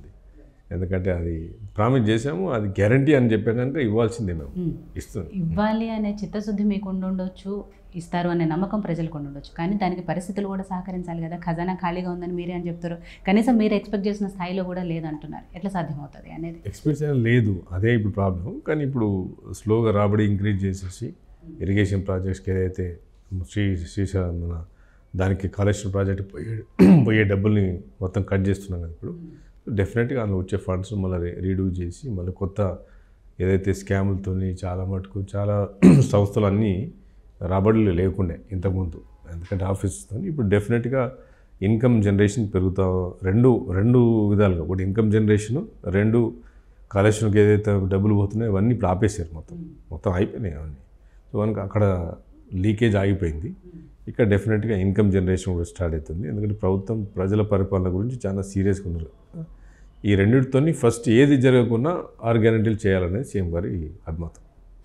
మీ ఎల్లారెడ్డి నియోజకవర్గం జహీరాబాద్ పార్లమెంటు నియోజకవర్గంలో ఉంది కాబట్టి జహీరాబాద్ పార్లమెంటు గెలుపు కోసం ఎలాంటి ప్లాన్ వేసుకుంటున్నారు? గెలుపు కొరకు నేనైతే నా కాన్స్టిట్యూన్సీలో లీడ్ తీసుకురావడానికి మా కార్యకర్తలు మా అందరం రెడీ ఉన్నాం. మా వాళ్ళు కూడా నేను చెప్తున్నాను. బట్ ఓవరాల్ జహీరాబాద్ పార్లమెంట్లో ఎట్లా యూటిలైజ్ చేసుకుంటానేది అది హైకమాండ్ ఎట్లా ఆదేశిస్తే అట్లా పనిచేయడానికి నేను సిద్ధం. ఎందుకంటే టికెట్ల కేటాయింపు విషయంలో కూడా రకరకాల పేర్లు వినిపిస్తున్నాయి, ఎవరికి ఇస్తారు ఏంటి అనేది. సో ఎవరికి ఎక్కువ ఇచ్చే అవకాశం ఉంది, గెలుపు అవకాశాలు జహీరాబాద్ పార్లమెంట్ కాంగ్రెస్ గెలుచుకోవడానికి ఎంతవరకు అవకాశాలు ఉన్నాయి? కాంగ్రెస్ 100% గెలుస్తుంది, కానీ క్యాండిడేట్ అనేది తొందరగా డిసైడ్ చేయాలి. ఎందుకంటే అది హైకమాండ్ కనుక డెఫినెట్గా దానిలో నన్ను హైకమాండ్ కొన్ని క్వశ్చన్లు అడిగారు, అప్పుడు నేను చెప్పడం జరిగింది. ఇక decision is finally ultimate. But నేనైతే నా కాన్ఫిడెన్స్లో లీడ్ తీసుకెళ్ళాలి అనే కాన్సెప్ట్లో మా కార్యకర్తలతో ఉన్నాం. మీకేమైనా మళ్ళీ ఎంపీగా ఆలోచన ఉందా? లేదు అడిగారు నన్ను, నేను ఎంపీగా లేదు, నేను MLA I'm very happy with it అని చెప్పాను. నన్ను హైకమాండ్ కూడా అడిగింది మీకు ఏమైనా ఇంట్రెస్ట్ ఉందా అని. అసలు ఎంపీకి ఇంట్రెస్ట్ ఏంటి అని చెప్పి. ఓకే. సో నియోజకవర్గ ప్రజలకు ఏవైతే ప్రామిసులు చేశారో అవి నిలబెట్టుకునే దిశగా మీరు పనిచేస్తున్నారు. ఇంకో 5 ఏళ్ళు ఎమ్మెల్యేగా మీరు కొనసాగుతున్నారు, అండ్ మంత్రి పదవి కూడా వచ్చే అవకాశాలు ఉన్నాయి. ఇవన్నీ కూడా ఎలా అనిపిస్తుంది, అంటే ఎలా చూస్తున్నారు రాజకీయ ప్రస్థానాన్ని? ఎందుకంటే బిజినెస్ మ్యాన్గా మీరు అన్నీ చూస్తున్నారు, రాజకీయాల్లో ఎంతవరకు సాటిస్ఫాక్షన్గా ఉన్నారు, ఇంకా ఎలాంటివి మీరు ఎక్స్పెక్ట్ చేస్తున్నారు? చాలా హ్యాపీగా ఉన్నాను, ఎందుకంటే నాకు వచ్చిన అధికారం వచ్చిన తొందరలో ప్రభుత్వం రావడం మొట్టమొదటి హ్యాపీ, తర్వాత నేను గెలవడం. ఎందుకంటే ఈరోజు ప్రభుత్వం ఉండబట్టికి నేను చేయగలుగుతున్నాను. మా ప్రాంతం ఎల్లారెడ్డి ప్రాంతం బాగా వెనుకబడ్డది కనుక ఏ చిన్న డెవలప్మెంట్ కూడా అసలు ఒక డెవలప్మెంట్ అని లేదు, సిద్దిపేటలో లేదు మా పరిస్థితి. కనుక వాటర్ నుంచి మొదలు పెడితే మీకు ఇంతకుముందు చెప్పినట్టు చాలా ప్రాబ్లమ్స్ ఉన్నాయి. కనుక నాకు టైం దొరకట్లేదు, అసలు అన్ని సమస్యలు ఉన్నాయి. అసలు అంత ఎక్కడ వేసిన బొంగలు ఆనే పడి ఉన్నది, మొత్తం కుప్ప చేసి పెట్టిపోయినారు. బిల్స్ లేవు, కాంట్రాక్టర్ రోడ్ వదిలిపెట్టిపోయాను, గాంధార్లో మొత్తం ఆ రోడ్ వదిలిపెట్టిపోయాను. కాంట్రాక్టర్ ఫోన్ చేస్తే 4 కోట్లు రావాలి సార్, బిల్స్ లేవంటాడు. ఇట్లా చాలా ఇష్యూస్ ఉన్నాయి, అది వర్క్ చేస్తున్నాను. మంత్రి పదవి వస్తే డెఫినెట్గా నా నియోజకవర్గానికి ఇంకా నా డిస్ట్రిక్ట్కి ఇంకా నేను యూస్ఫుల్ అయ్యి ఇంకా ఎక్కువ ఫండ్స్ తీసుకొచ్చి చేసే పరిస్థితిలో ఉంటుంది కనుక. సో హైకమాండ్ ఒకవేళ డిసైడ్ చేస్తే then welcome, I'm very happy to receive it. Okay. Madan Mohan garu రాజకీయాలు సీరియస్గా ఉంటారు, అదంతా వేరు. బట్ రాజకీయాలు కాకుండా ఖాళీ టైంలో ఉండాలి అని ఉంటే ఏం చేస్తారు మదన్ మోహన్ గారు? ఎక్కువ ఏది ఇష్టపడతారు? బిజినెస్, రాజకీయాలు ఓకే, అందరికీ తెలిసిన విషయాలే. అది కాకుండా అంటే రాజకీయం టైం దొరికితే కొద్దిగా ఫ్యామిలీతో టైం స్పెండ్ చేయడానికి, పిల్లలతో టైం చేయడానికి ఎక్కువ టైం చేస్తాను. ఎందుకంటే మిగతా టైం దొరకట్లేదు. బిజినెస్లో కూడా నేను గ్రో అయ్యేటప్పుడు నాకు టైం లేకుండా పిల్లలతో టైం స్పెండ్ చేయాల్సింది. ఎందుకంటే ఆ టైంలో లాట్ ఆఫ్ ట్రావెల్స్ ఉండేవి డిఫరెంట్ కంట్రీస్. తర్వాత ఎప్పుడైతే సక్సెస్ఫుల్గా అయిన తర్వాత ఈ రాజకీయాలకు వచ్చిన తర్వాత ఇంకా అసలు బిజినెస్ అన్న ఏమైనా కంట్రోల్ టైం ఉంటుంది, ఇలా దేస్ నో కంట్రోల్. మీకు 6 నుంచి రాత్రి 12 వరకు you're open to the public. So ఆ కొద్ది టైం ఏమైనా ఉంటే ఫ్రెండ్స్ కానీ తక్కువ, నేను పిల్లలతోని ఫ్రెండ్స్ పిల్లలతోని ఈ మధ్య అది కూడా టైం ఉండట్లేదు. రాజకీయ మళ్ళీ ఎమ్మెల్యే గెలిచిన తర్వాత అయితే ఎలక్షన్స్ ముందు ఇంకా వేరే ఉండదు. ఇప్పుడు నాకు ఎలక్షన్స్ కంటే ఎక్కువ ఉంది. ఇప్పుడు ఎలక్షన్స్ ఈజీగా ఉండే, మనం పోయి మాట్లాడేది, స్పీచ్ ఇచ్చేది. బట్ ఇప్పుడు రెస్పాన్సిబిలిటీ పెరిగిపోయింది కదా, కనుక మీరు అడిగిన దాని క్వశ్చన్కి సో ఎక్కువ ఫ్యామిలీ అండ్ ఫ్రెండ్స్తో స్పెండ్ చేయడానికి that makes me more happy. అది సో గతంలో టీడీపీలో పనిచేశారు, చంద్రబాబు గారికి కూడా అతి దగ్గరగా ఉన్నారు. ఇప్పుడు అక్కడ కూడా ఎలక్షన్స్ ఉన్నాయి కాబట్టి, ఆంధ్రప్రదేశ్లో కూడా ఎలక్షన్స్ వస్తున్నాయి కాబట్టి అక్కడ ఏమనుకుంటున్నారు? ఈసారి పరిస్థితులు ఎలా ఉంటున్నాయి అనుకుంటున్నారు? టీడీపీ అధికారంలోకి వచ్చే అవకాశం ఉందనుకుంటున్నారా? ఛాన్స్ ఉంది గట్టినే, but it will be tough fight అని నేను అనుకుంటున్నాను. ఇట్స్ నాట్ ఈజీ, డెఫినెట్లీగా టఫ్ ఫైటే ఉంటుంది, అంత ఈజీగా లేదు. జగన్ కానీ లేకపోతే నా అనాలిసిస్ ప్రకారము చంద్రబాబు నాయుడు కూడా అంత ఈజీగా లేదు. కొద్దిగా ఈ మధ్యన క్యాండిడేట్ డిక్లేర్ చేసిన తర్వాత కొద్దిగా అసమ్మతి వచ్చింది అని మీడియాలో వింటున్నాను, కానీ ఇంకా నేను మొత్తం చూడలేదు. ఎందుకంటే నేను సర్వీస్ చేస్తాను కనుక నేనేం సర్వీస్ ఇంతవరకు చేయలేదు, ఆంధ్రాలో చేయలేదు. కానీ బట్ నా అసెస్ ప్రకారం it will be tough fight, అంత ఈజీగా ఏమి ఉండదు అని చెప్పేసి. ఓవరాల్గా కేంద్రంలో కాంగ్రెస్ పరిస్థితి ఏంటి? ఇండియా కూటమి ఉంది, ఆ కూటమి ఎంతవరకు సక్సెస్ఫుల్గా రన్ అవుతుంది, ఎలక్షన్లో ఎంతవరకు కలిసి పని చేస్తారు, చివరికి అధికారం దిశగా ఎంతవరకు ఉంటుంది అని? తప్పకుండా అధికారం దిశగానే ఉంటుంది. ఎందుకంటే 140-150 సీట్స్ కాంగ్రెస్కి వచ్చిందంటే Congress can form the government. అంత ఈజీగా ఏం లేదు. అంటే మోడీ అంటున్నాడు 370 సీట్స్ అంటున్నాడు, కానీ అంత ఈజీగా ఉండదు. మదన్ మోహన్ గారు, ఫైనల్గా మీ నియోజకవర్గ ప్రజలకు, కార్యకర్తలకు ఏం చెప్పదలుచుకున్నారు? నేను నా నియోజకవర్గ ప్రజలకు మరొకసారి యోహో టీవీ ద్వారా తప్పకుండా ధన్యవాదాలు చెప్తున్నాను. నాకు ఇచ్చిన అవకాశాన్ని, నన్ను ఎమ్మెల్యేగా గెలిపించినందుకు అందరూ కూడా ప్రతి ఒక్కరు కూడా చెప్తారు, మా కార్యకర్తలకు ప్రత్యేకంగా నా గురించి రాత్రింబాలు కష్టపడినందుకు.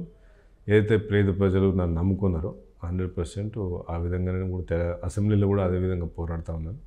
సో ఈ 5 సంవత్సరాలు కూడా పోరాడి మ్యాక్సిమం పేదోళ్ళకి ఉండడానికి ఇల్లు, వాటరు, ఈ బేసిక్ డ్రైనేజ్ సమస్యలు తీర్చడానికి మొట్టమొదట 2 రైతులకు నీళ్లు, తర్వాత పిల్లలకు ఉద్యోగాలు, ఈ సమస్యలు ఎక్కువ ఉన్నాయి. తర్వాత విద్యలో తర్వాత హాస్పిటల్స్ అన్నీ మొత్తం పోయాయి. మొన్ననే మా దగ్గర ఎల్లారెడ్డి టౌన్లో గైనిక్ లేడీస్కి పాపం ప్రసవించే డెలివరీకి గ్రామాల నుంచి వస్తే గైనిక్ లేడీ నేను అసెంబ్లీలో 0 అవర్లో క్వశ్చన్ చేశాను. మొన్ననే గైనిక్ డాక్టర్ కూడా పెట్టడం జరిగింది.